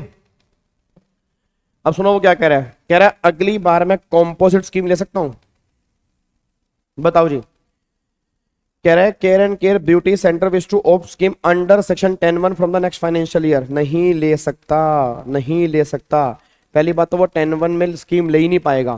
10(1) के अंदर गुड्स के मैन्युफैक्चरर हैं, गुड्स के ट्रेडर हैं, और रेस्टोरेंट सर्विस वाले हैं, ठीक है ना। अगर इसको स्कीम लेनी है तो वो 10(2)(a) की बात होगी, और 10(2)(a) के अंदर भी एलिजिबल नहीं है, क्योंकि टर्नओवर 70 लाख हो चुकी है, 50 लाख से ऊपर है, तो ये स्कीम लेने के एलिजिबल ही नहीं है। ठीक है जी। तो ये पर्सन जो है अगले साल सेक्शन 10(1) में स्कीम लेने के एलिजिबल नहीं है। इसके दो रीजन है, क्योंकि 10(1) में सर्विस देने वाले कवर नहीं होते, और दूसरा इसकी टर्नओवर 50 लाख से ऊपर है, इट मीन मतलब 50 लाख से ऊपर है, तो फिर अगले साल ये कॉम्पोजिट स्कीम ले ही नहीं पाएगा, क्योंकि पिछले साल की टर्नओवर जो है वो 50 लाख से ऊपर हो चुकी है। डन। चलो अगले पॉइंट पर आओ जी। अब क्वेश्चन नंबर 10 आप करो भाई, मैं नहीं कर रहा। मैंने बहुत क्वेश्चन कर लिए भाई, तुम करो भाई, पेपर तुम्हारे हैं। मेरे को पता नहीं, समझ नहीं आ रहा कि तुम्हारे पल्ले पड़ रहा नहीं पड़ रहा, ये संजीवनी बूटी का तुम्हें फायदा हो रहा है नहीं हो रहा।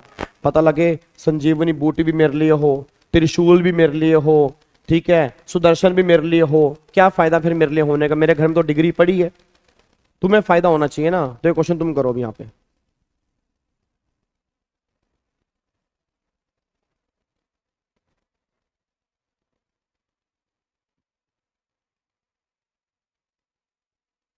विदिया कितनी बार रिवीजन करोगे? इतनी बार तो रिवीजन मेरे बच्चे हमने कर ली है, अब एक लास्ट रिवीजन बची है बस। मेरे को टर्नओवर बताओ, इसकी टर्नओवर कितनी आएगी? सारे बच्चे मेरे को टर्नओवर बताओ। Thank you Anshika, thank you. Turnover बताओ, टर्नओवर कितनी आएगी? टर्नओवर 95 लाख, 75 लाख, कोई कह रहा है 95, कोई कह रहा है 75, 75, 95, 95, 120, ओके 120, 95, 120 लाख नॉट एलिजिबल। अच्छा, बहुत बढ़िया।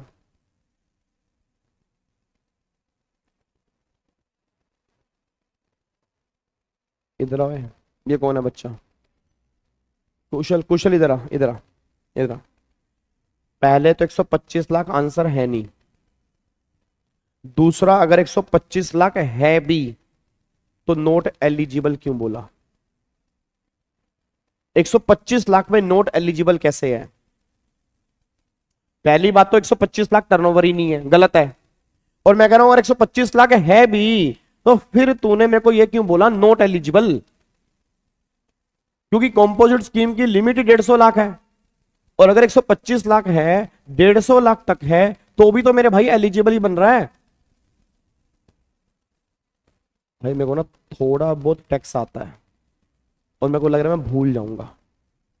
मेरे दिमाग में मेरे को लग रहा है कि मैं तुम्हारे इस बैच में ना भूलने वाला हूं, मेरे को दोबारा से पढ़ना पड़ेगा टैक्स शायद। मेरा ना खुद का कॉन्फिडेंस ही नहीं बढ़ पा रहा। अबे नालायक बच्चे, 125 लाख पे तो वैसे भी एलिजिबल है। पहली बात 125 लाख है नहीं, 125 लाख है नहीं। मैं कह रहा हूं अगर है तो भी वो एलिजिबल है क्योंकि 150 लाख तक की टर्नओवर है। नालायक। सुनो ध्यान से, अब इसका आंसर क्या बनेगा? इसका आंसर बनेगा 95 lakh. 95 lakh is the correct answer. देखो आउटवर्ड सप्लाई, अब अगर आउटवर्ड सप्लाई में 10 लाख रुपए की इंटरेस्ट रेट है, क्या हमें लेनी है? बिल्कुल लेनी है, 50 लाख। उसके बाद यहाँ पे अब चेक करो, वो कह रहा है एग्जाम सप्लाई जिसमें 30 लाख रुपए इंटरेस्ट है लोन एडवांस का। तो भाई 30 लाख रुपए का इंटरेस्ट और डिस्काउंट तो लेते नहीं। याद करो इंटरेस्ट और डिस्काउंट हम लेते ही नहीं है। अब इंटरेस्ट और डिस्काउंट को बाहर निकाल दो तो 70 - 30 कितना बचा? 40 लाख। फिर इनवर्ड सप्लाई रिवर्स चार्ज वाली ये नहीं लेनी होती। ऐसी इनवर्ड सप्लाई जो रिवर्स चार्ज में कवर है वो कहां लेते हैं? इनवर्ड सप्लाई आरसीएम वाली बाहर होती है। एक्सपोर्ट हमें लेना है तो टोटल मिला के 95 लाख रुपए की टर्नओवर है, 150 लाख तक है, आप एलिजिबल हैं। बस ये बात ध्यान दो, आप एलिजिबल हैं, ये बात ध्यान दो। तो 95 लाख की टर्नओवर है, 150 लाख तक है, तो आप स्कीम लेने में एलिजिबल हैं। गवर्नमेंट ये बात कहना चाह रही है। क्या बात मेरी समझ में आ रही है? Oh my God, oh my God. Vivek शांत, शांत विवेक शांत। Keep calm, keep calm. हर बच्चा नहीं आंसर दे सकता तेरे, हर बच्चे से उम्मीद मत कर विवेक। मान, हर बच्चे से तू उम्मीद मत कर। हर बच्चे को तू ये मत सोच कि तू हर बच्चे को पास करवा के मानेगा, ऐसा नहीं हो सकता विवेक। काम विवेक काम। ठीक है, ठीक है, ठीक है, ठीक है, ठीक है, ठीक है, ठीक है। Okay okay okay okay okay, ठीक है, ठीक है, ठीक है, ठीक है। चलो अगले पर आओ, क्वेश्चन नंबर 11 पे आओ जी। क्वेश्चन नंबर 11 पे आओ जी। क्वेश्चन नंबर 11 पे आओ, 11 पे जल्दी आओ, 11 पे आओ जी। क्वेश्चन नंबर 11 पे आओ। In the following independent cases, in the following independent cases decide who is liable to pay GST if any. You may assume that recipient is located in the taxable territory, ignore the aggregate turnover and exemption available।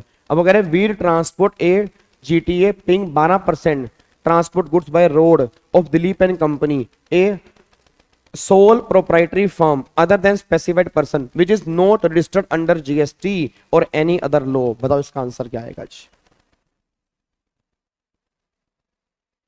जल्दी बताओ इसका answer क्या आएगा जी?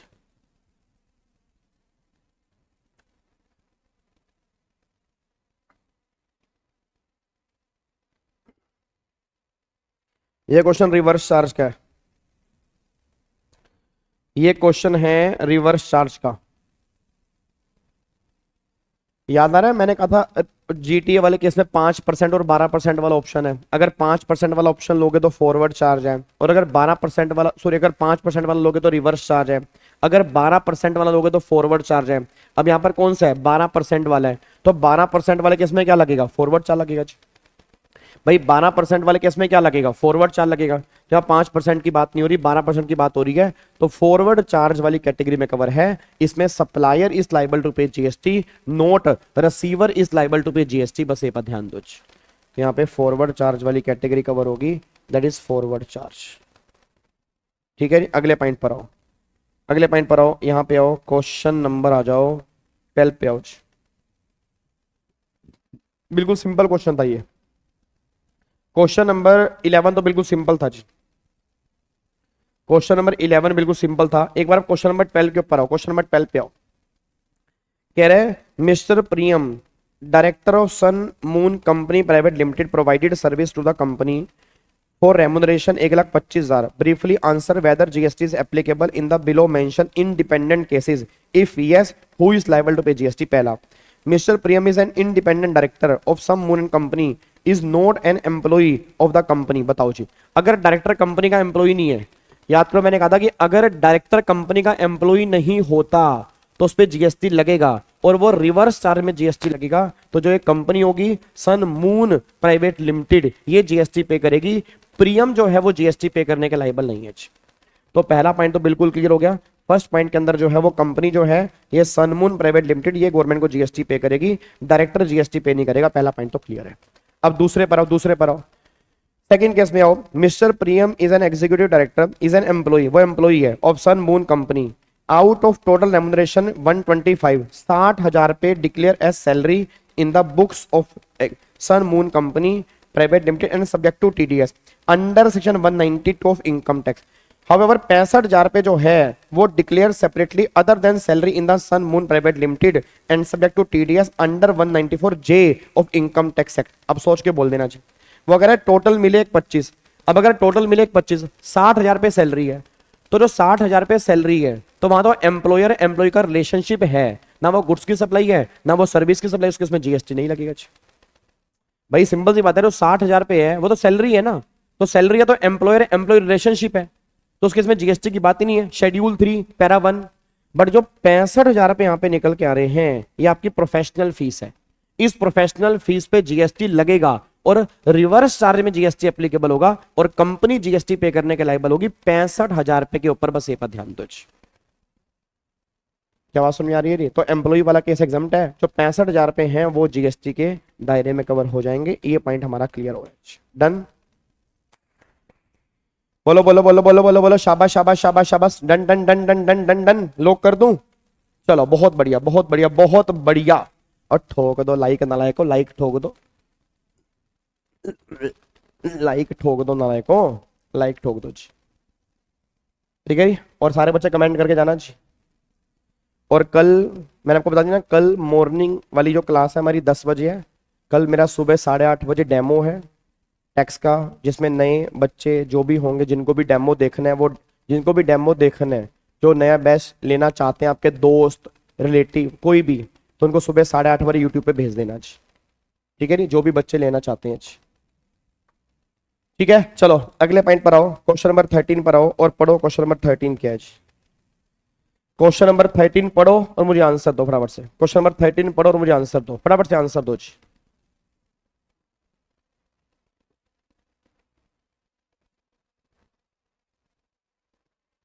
ओ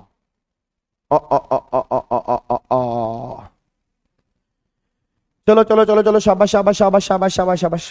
कह रहे हैं under scheme of finance Maruti limited give the possession of car to buyer in November, it agree to transfer the ownership of car to the buyer December upon the full payment of consideration of 9,60,000 instalment as agreed. बताओ इसको हम क्या बोलेंगे? बताओ goods की supply है service की supply है? बताओ एक बात मेरे को बताओ।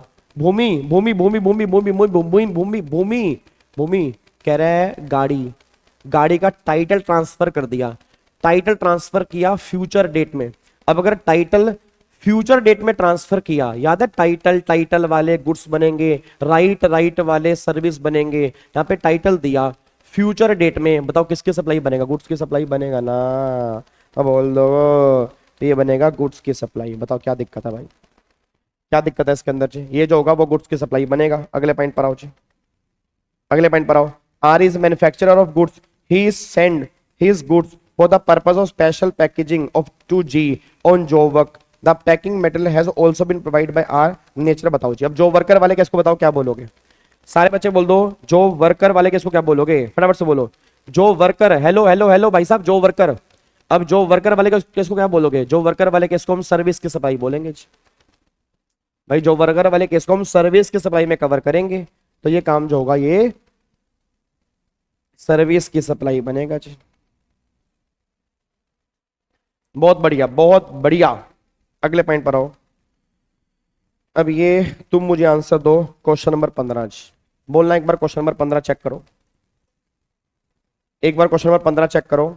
कह रहा है आपने certain item comprising of set of article as a consolidated price 80,000 पे। R claim that value of various item जो है वो 40, 30 और 10 है।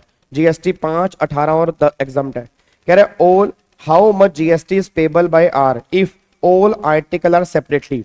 अगर आपने ये सेपरेटली बेची जी, ओए मेरे भिंडी कलर के बच्चे, ओ हेलो, ओए नारंगी कलर, हेलो नालायक, ओए नालायक इधर। अगर आपने सेपरेटली बेची तो सेपरेटली में क्या होगा, सेपरेटली जीएसटी लगेगा जी, सेपरेटली जीएसटी लगेगा। और अगर आपने कंबाइन बेची 80,000 रुपए की तो पूरे 80,000 पर मिक्स सप्लाई है, तो मिक्स सप्लाई का रेट बनेगा हाईएस्ट 18%, ये जीएसटी बनेगा जी। सिंपल है। अगर अलग अलग बेचोगे तो अलग अलग बनेगा, अगर कंबाइन बेचोगे तो मिक्स सप्लाई है, और मिक्स सप्लाई वाले केस में क्या लगेगा, हाईएस्ट जीएसटी का रेट जो होगा वो एप्लीकेबल होगा, तो वो हमारा यहां पर बनेगा 18%।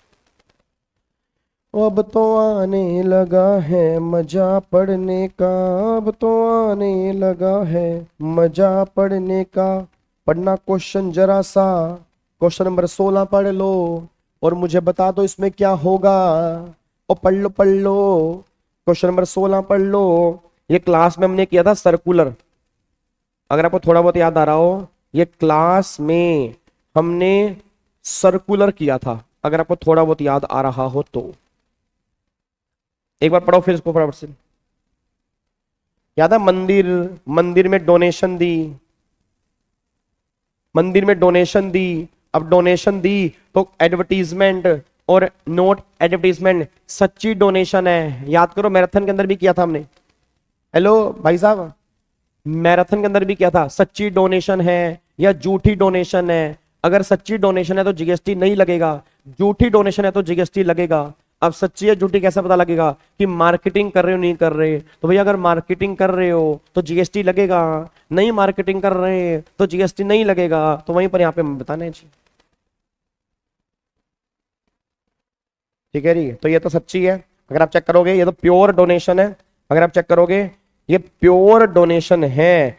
गॉड अनशेकेबल फेथ है आपका वहां पर, तो उसने यहाँ पे आपने दिए हैं कितने रुपए, 10 लाख रुपए डोनेट किए, ठीक है। और डोर पे लगा दिया डोनेटेड बाय अमन, कोई बात नहीं, लिखने से कुछ नहीं होता, सिर्फ नाम लिखने से कुछ नहीं होता, ठीक है ना। एड्रेस, फोन नंबर वो तो कुछ है ही नहीं, तो प्योर डोनेशन है, इस पे कोई भी जीएसटी नहीं लगेगा। बोलो सियापति रामचंद्र की जय। अगले पॉइंट पर आओ। कह रहा है इंपोर्ट ऑफ सर्विस के बारे में बता दो, कब ये सप्लाई बनेगा और कब सप्लाई नहीं बनेगा। तो कुछ नहीं करना, इंपोर्ट ऑफ सर्विस के बारे में सारा कुछ लिखाना, विद कंसीडरेशन वाला भी और विदाउट कंसीडरेशन वाला भी। 71B भी लिख के आना और 71C का पैरा 4 भी लिख के आना। भाई 71B लिख के आओगे, 71C का पैरा 4 लिख कर आओगे। अब जहां जहां सप्लाई बनेगा वो भी बता दिया, जहां जहां सप्लाई नहीं बनेगा वो भी बता दिया। तो ये दोनों के दोनों आपको 71B और 71C का पैरा 4 याद करो। Import of service by any person from related person from distinct person in the course और फर्दरेंस ऑफ बिजनेस, ये बातें उसकी हो रही है। डन, तो वही पॉइंट आ गया। एक बार आप चेक करना क्वेश्चन नंबर 18, मेरे पल्ले नहीं पड़ रहा। क्वेश्चन नंबर 18 देखना, तुम्हें समझ में आ रहा है? क्वेश्चन नंबर 18 तुम्हें समझ में आ रहा है? 18 बस मेरे बच्चे, बस 7 क्वेश्चन हो रहे हैं, बस 25 क्वेश्चन तो आज करके जाएंगे। कल भी हमने 25 क्वेश्चन करने हैं, कल भी 25 करेंगे जी। कल हम मिलेंगे 10 बजे 10 से 12, फिर हम मिलेंगे 2 से 4। कल भी हमें 25 क्वेश्चन करने हैं, टेंशन मत लो, तुम्हें खूब सारे क्वेश्चन करवा दूंगा।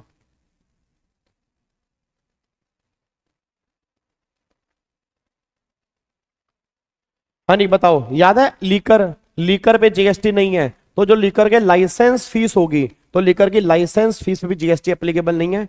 याद करो मैंने कहा था गवर्नमेंट की एक नोटिफिकेशन आई है कि लीकर पे भी जीएसटी नहीं है, और जो लीकर की licence fee state government charge करती है उसको भी हम सप्लाई से बाहर करेंगे, उस पर भी जीएसटी की बातें नहीं करेंगे। तो ये वही बात उसने यहां पर पूछी है जी, लाइसेंस फीस पे नहीं लगेगा नालायक हर्ष।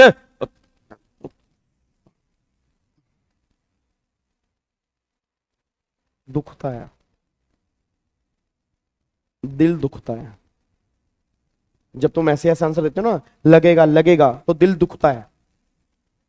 मैंने आपको पहले भी कहा था लीकर पे जीएसटी नहीं है और लीकर की लाइसेंस फीस पे भी जीएसटी नहीं है नालायकों। अगले पॉइंट पर आओ, क्वेश्चन नंबर 19। ये टर्नओवर निकाल के बताओ कितनी टर्नओवर आएगी इसकी, जल्दी टर्नओवर निकाल के दिखाओ। टर्नओवर, सारे बच्चे इसकी टर्नओवर निकाल के बताओ जल्दी जी।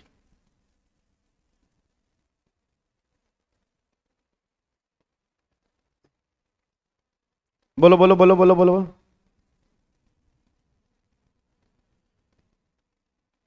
टर्नओवर कितनी आएगी टर्नओवर जी, क्या क्या टर्नओवर में आएगा, क्या क्या टर्नओवर में आएगा, फटाफट से बोल दो जी। इंट्रा स्टेट सप्लाई आएगी, इंटर स्टेट एग्जम्प्टेड सप्लाई आएगी, एक्सपोर्ट आएगा, पेमेंट ऑफ आईजीएसटी नहीं आएगा, पेमेंट ऑफ आईजीएसटी नहीं आएगा, पेमेंट ऑफ सीजीएसटी एसजीएसटी नहीं आएगा, कस्टम ड्यूटी आएगा क्योंकि कस्टम ड्यूटी जीएसटी में सबस्यूम नहीं हुई, कस्टम आज भी है, और payment of GT availing service ये नहीं आएगा क्योंकि इनवर्ट सप्लाई रिवर्स चार्ज वाली नहीं आएगी। तो 8 4 12, 12 और 20 32, 32 और 40 आएगा, 32,40,000 रुपए की टर्नओवर है, बस ये पर ध्यान दो जी। 32,40,000 रुपए की टर्नओवर निकल के आएगी, ये इसका आंसर आएगा 32,40,000 रुपए, दैट इज करेक्ट आंसर, बस ये पर ध्यान दो जी। क्या बात समझ में आ रही है जी, क्या आपको बात समझ में आ रही है? दैट इज क्वेश्चन नंबर 19, ये आपका आंसर निकल के आ रहा है। नंबर क्वेश्चन नंबर 20 पे आओ जी। चलो चलो चलो चलो चलो, शाबाश शाबाश शाबाश शाबाश शाबाश शाबाश शाबाश शाबाश शाबाश शाबाश। क्वेश्चन नंबर 20 चेक करो, 20 क्वेश्चन नंबर 20 चेक करो। 20 में क्या है, कह रहा है हमें क्या निकालनी है, हमें निकालना है टाइम ऑफ सप्लाई। क्या निकालना है? टाइम ऑफ सप्लाई निकालना है for the purpose of payment of tax. Good supply के 3 अक्टूबर, इनवॉइस 5 अक्टूबर, पेमेंट मिली 9 अक्टूबर को। बताओ अब गुड सप्लाई के 3 अक्टूबर को जी, अब गुड सप्लाई के 3 अक्टूबर को, और इनवॉइस है 5 अक्टूबर को, और पेमेंट है 9 अक्टूबर को। अब अपने आप बोल दो यार, सबसे पहले बताओ, मेरा पूरी क्लास से क्वेश्चन है, बस मेरा पूरी क्लास से क्वेश्चन है, सारे के सारे बच्चे बता दो बस यहाँ पे जीएसटी क्या बनेगा जी। यहाँ पे बोलो जीएसटी क्या बनेगा, सारे बच्चे फटाफट से बोल दो जी।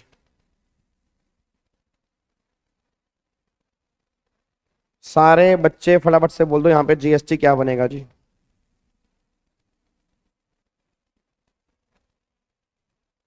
पांच अक्टूबर बनेगा। क्यों 5 अक्टूबर बनेगा भाई, क्यों 5 अक्टूबर बनेगा, क्यों 5 अक्टूबर बनेगा?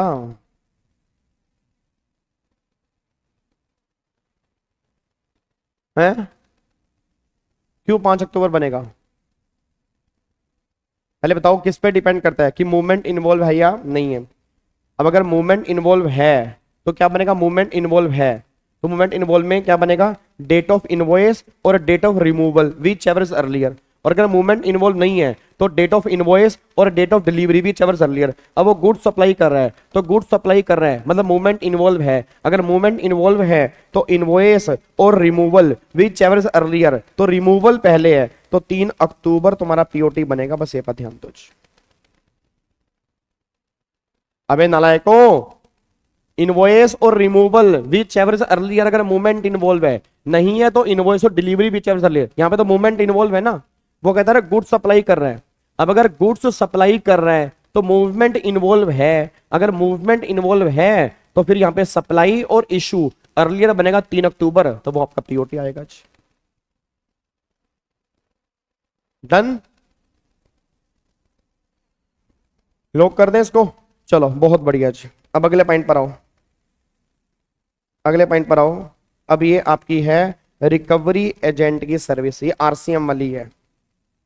चेक करता हूं तुम्हारे पल्ले पड़ रहा नहीं पड़ रहा। सारे बच्चे फटाफट से आंसर दो, इसका क्या होगा क्वेश्चन नंबर 21 का। हाँ बिल्कुल सही बात है, सर्विस नहीं है, गुड्स की सप्लाई हो रही है। बोलो बोलो बोलो।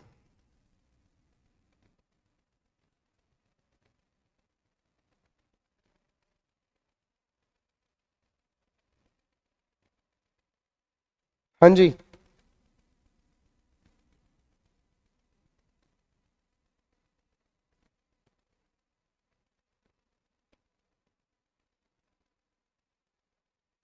बोलो बोलो बोलो बोलो बोलो बोलो। शाबाश शाबाश शाबाश शाबाश शाबाश।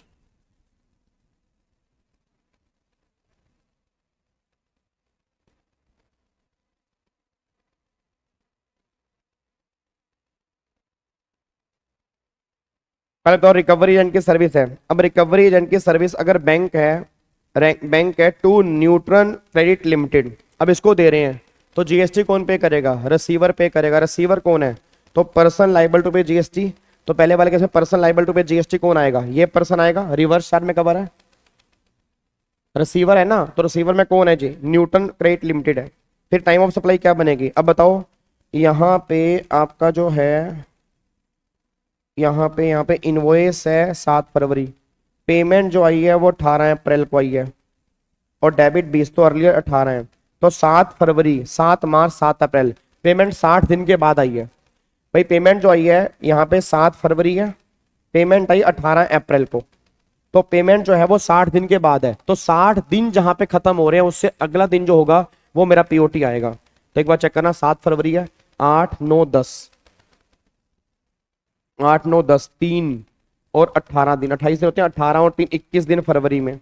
मार्च में हो गए 31, तो हो गए ये, फिर हो गए 8 अप्रैल, तो 9 अप्रैल आपका पीओटी बनेगा। यहाँ पे 9 अप्रैल जी, 9 अप्रैल पीओटी बनेगा, बस ये पर ध्यान दो जी।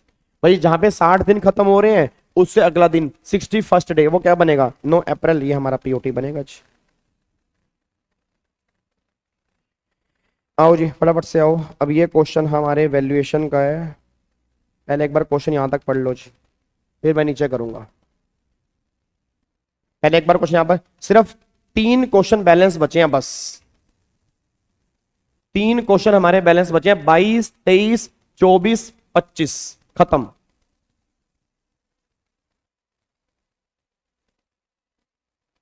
सर जी लीप ईयर है ना? अच्छा हाँ, 23 24 में तो लीप ईयर है, तो कितना बनेगा फरवरी में? फिर बनेंगे 22 फरवरी के अंदर बनेंगे, मार्च में 31, 8 अप्रैल बनेगा भाई।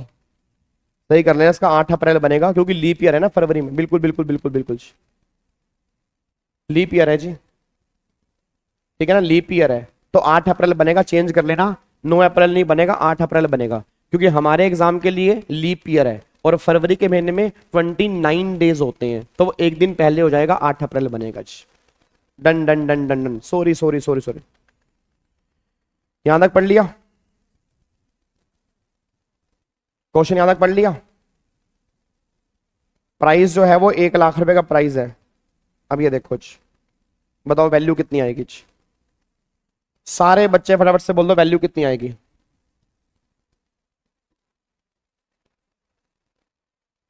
इसका सॉल्यूशन ये है, मेरे पढ़ाने के बाद अगर आसान लगता है, इसका सॉल्यूशन ये है कि प्रोविजन आप दोबारा से अच्छे ढंग से पढ़ो जी।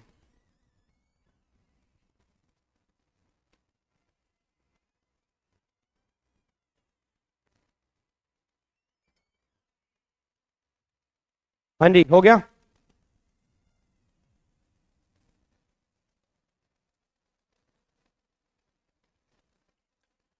सृष्टि भेज दूंगा पीडीएफ भेज दूंगा। वैसे बिल्कुल बच्चों वाला क्वेश्चन है ये। देखो 1 लाख रुपए का ये प्राइस है, 2,000 रुपए का म्युनिसिपल टैक्स, 15,000 रुपए का इंस्पेक्शन, 50,000 रुपए की सब्सिडी है नॉन गवर्नमेंट से, और वो कह रहा है प्राइस जो है वो नेट ऑफ सब्सिडी है। नेट ऑफ सब्सिडी का मतलब क्या है कि सब्सिडी माइनस की हुई है प्राइस में, तो अगर सब्सिडी माइनस है तो हमें ऐड करनी पड़ेगी। तो 50,000 पे ऐड कर दो। लेट फीस, अब लेट फीस उसने कर दी वेव ऑफ, अब लेट फीस कर दी वेव मतलब माफ कर दी। जब फीस छोड़ दी तो हम कुछ भी नहीं करेंगे। और वेटमेंट चार्जेस 2,000 रुपए के हैं, तो 1,69,000 ये आपका आंसर बनेगा जी। ये तो बिल्कुल सिंपल क्वेश्चन है, इससे कोई सिंपल क्वेश्चन हो ही नहीं सकता। ये सबसे सिंपल क्वेश्चन है, ये बात ध्यान दो। Done done done done done done done done done done done. चलो एक बार अब 23वें को भी रुक जाओ, 23वां हम करेंगे लास्ट में। 24वां बताओ फटाफट से।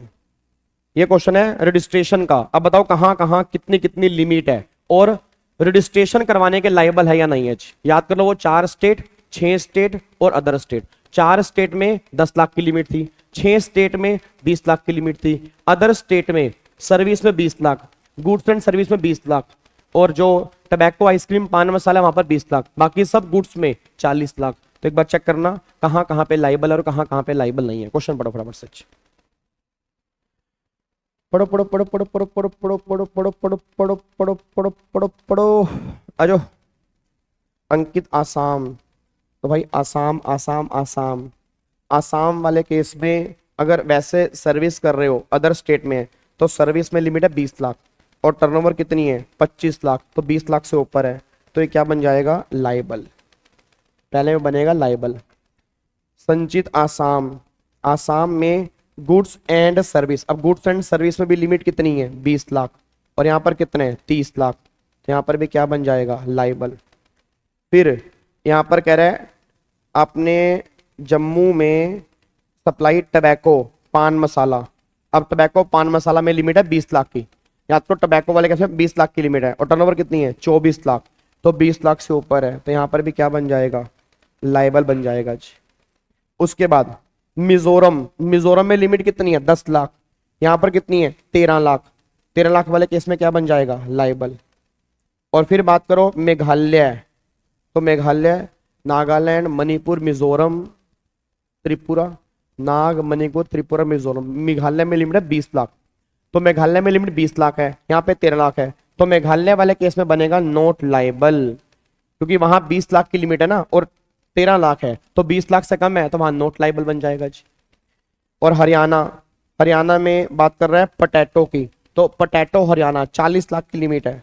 अब अगर 40 लाख की लिमिट है तो बस यहाँ पे 40 लाख रुपए की लिमिट निकल के आ रही है जी लास्ट वाले केस में, ठीक है। बट यहाँ पे वो हरियाणा, अच्छा आउटसाइड हरियाणा भी कर रहा है, तो अगर आउटसाइड हरियाणा भी है तो इंटर स्टेट है। अब इंटर स्टेट वाले केस में सेक्शन 24 में करवाना जो है वो मैंडेटरी है, क्योंकि इंटर स्टेट सप्लाई है ना, तो इंटर स्टेट सप्लाई वाले केस में क्या बन जाएगा मैंडेटरी है। सेक्शन 24 में लिखा था इंटर स्टेट सप्लाई वाले केस में करवाना कंपलसरी है, तो यहाँ पे करवाना कंपलसरी है।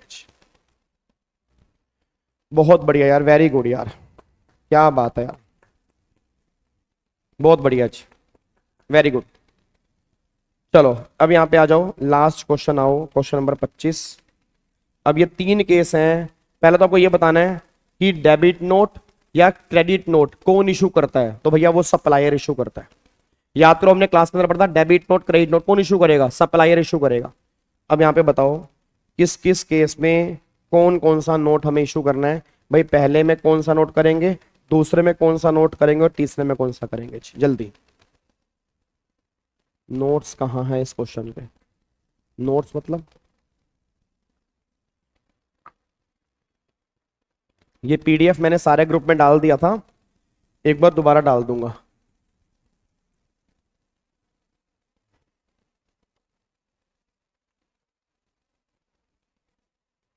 बताओ पहले वाले किसका, बताओ पहले वाले किसका। अब वैल्यू ऑफ सप्लाई 2.5 लाख है, एक्चुअल टैक्सेबल वैल्यू 230 है। अब 230 है एक्चुअल वैल्यू, आपको वैल्यू कम करनी है, तो वैल्यू कम करनी है तो पहले केस में क्रेडिट नोट की बात होगी। अब टैक्स चार्ज किया 32 का, एक्चुअल टैक्स 68 है। अब एक्चुअल टैक्स 68 है तो टैक्स हमें बढ़ाना है, तो टैक्स हमें बढ़ाना है तो डेबिट नोट की बात होगी। वैल्यू चार्ज किया 320, एक्चुअल वैल्यू 420 की है, तो वैल्यू बढ़ानी है, तो बढ़ाने वाले केस में किसकी बात होगी, डेबिट नोट की बात होगी। तो पहले वाले केस में क्रेडिट नोट, दूसरे वाले केस में डेबिट, तीसरे वाले केस में डेबिट। और एक बात कहना, क्रेडिट नोट इशू करने की टाइम लिमिट क्या होती है, याद है क्रेडिट नोट इश्यू करने वाले केस में टाइम लिमिट क्या होती है? अगले साल का 30 नवंबर और एनुअल रिटर्न फाइल करने की actual date whichever is earlier. अगर आपको याद आ रहा हो, अगले साल का 30 नवंबर और एनुअल रिटर्न फाइल करने की actual date whichever is earlier, वो डेट हमारी होती है। लो जी, अब आ जाओ फटाफट से हमारा लास्ट क्वेश्चन, और ये आपने क्वेश्चन कई बार किया हुआ है। आपको बताना है नेट जीएसटी कितना देना पड़ेगा। फटाफट से आंसर बता दो। ये आपकी आउटवर्ड सप्लाई दी है जिनसे जीएसटी निकल के आएगा, ये आपकी परचेज दी है, इससे आईटीसी निकल के आएगा, और ओपनिंग बैलेंस आपका इतना दिया हुआ है, मतलब इतने पैसे आपने गवर्नमेंट से लेने हैं। तो टोटल कितने लेने हैं वो देख लो, कितने देने हैं वो देख लो। अब देने को लेने से एडजस्ट करके नेट जीएसटी निकाल दो, काम खत्म जी। लास्ट क्वेश्चन, और देन हम क्लास की छुट्टी कर देंगे, फिर हम करेंगे ओके टाटा बाय बाय, फिर हम मिलेंगे कल वाली क्लास के अंदर। और उससे पहले फटाफट से इस क्वेश्चन को जल्दी कंप्लीट करो। टेबल फॉर्म के अंदर खत्म करना। 3 टेबल हमने क्लास के अंदर बनाई थी, आउटवर्ड सप्लाई, इनवर्ड सप्लाई और नेट जीएसटी की। आ जाओ फटाफट से आओ। तो 10 लाख पे रेट 99% है, तो ये हो गया 90,000 पे सीजीएसटी और 90,000 पे एसजीएसटी। इंटरेस्ट रेट है 18%, तो 8 लाख रुपए का 18%, 1,44,000 रुपए का जीएसटी हो गया। यहाँ इंटरेस्ट रेट है 9%, 27,000 रुपए का सीजीएसटी। इंटरेस्ट रेट में परचेस 15,000, तो 2.5 लाख का 15%, ये हो गया 37,500, ये हो गया 37,500 जी। वो आंसर वाली पीडीएफ में दे दूंगा, आंसर वाली पीडीएफ में डाल दूंगा, टेंशन बिल्कुल मत लो। आंसर वाली पीडीएफ तुम्हारे पास आ जाएगी आज के सेशन के बाद। पहले यहाँ तो कर लो नालायकों, आंसर देख के क्या करोगे।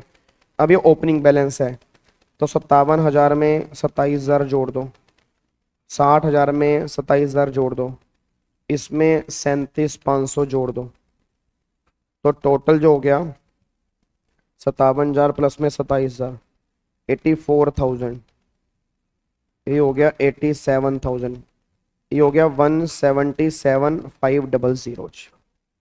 तो ये हो गया सीजीएसटी, ये हो गया एसजीएसटी, और ये आपका हो गया आईजीएसटी। ठीक है, अब यहाँ पे देखो जी, यहाँ पे अब यहाँ पे लाइबिलिटी कितनी आ रही है जी। यहाँ पे सीजीएसटी, एसजीएसटी और आईजीएसटी। सीजीएसटी है अपना, यहाँ पे अगर मैं चेक करूँगा 90, 90, 144, तो 90,000 रुपये ये देना है, 90,000 रुपये ये देना है, और 1,44,000 रुपये ये देने हैं। ये आपकी लाइबिलिटी है। फिर आ रहा है यहाँ पे आईटीसी। आईटीसी में पहले करोगे आईजीएसटी, कितना है टोटल मिला के 177,500, तो इसमें 1,44,000 तो यहाँ पे यूज कर लो, तो 177,500 में 1,44 यूज हो गया, ये बच गया 33,500। अब अगर 33,500 बच गया, अब 33,500 बच गया, तो 33,500 में यही बच गया ना। अरे मैंने 15% ले लिया क्या, कहाँ पे, ओहो 18%। मैं वही चेक कर रहा था कि सामने वाले बच्चे जागे हुए हैं, सोए हुए हैं। 45,000 रुपये हो गया, तो 45,000 रुपये हो गया, तो यहाँ पे तो फिर बन गया 1,85 बन गया, फिर तो 1,85 बन गया जी। तो 1,85 बन गया, तो फिर यहाँ पे 1,44, 1,85 में से 1,44 आपने माइनस कर दिया, तो 41,000 डिवाइड बाय 2, तो मैंने ऐसा कर दिया 20,500 यहाँ कर लिया, 20,500 मान लो मैंने यहाँ पे कर दिया जी। अब मेरा आईजीएसटी पूरा खत्म हो गया। अब पहले मैं कर दूंगा सीजीएसटी यूज। अब सीजीएसटी पे आओ, तो 90,000 में से 20,500 चला गया, 69,500, ये खत्म हो गया। ऐसे ही यहाँ पे आपका 20,500 यहाँ पे चला गया, 90,000 में से 20,500 चला गया, तो 69,500 आपका ये चला गया। ठीक है जी। अब ये लाइबिलिटी तो आपकी नील हो गई है। मेरे ख्याल से लाइबिलिटी जो आपकी है वो यहाँ पे नील निकल के आ रही है, नील आ रही है ना। लाइबिलिटी आपकी आ रही है नील।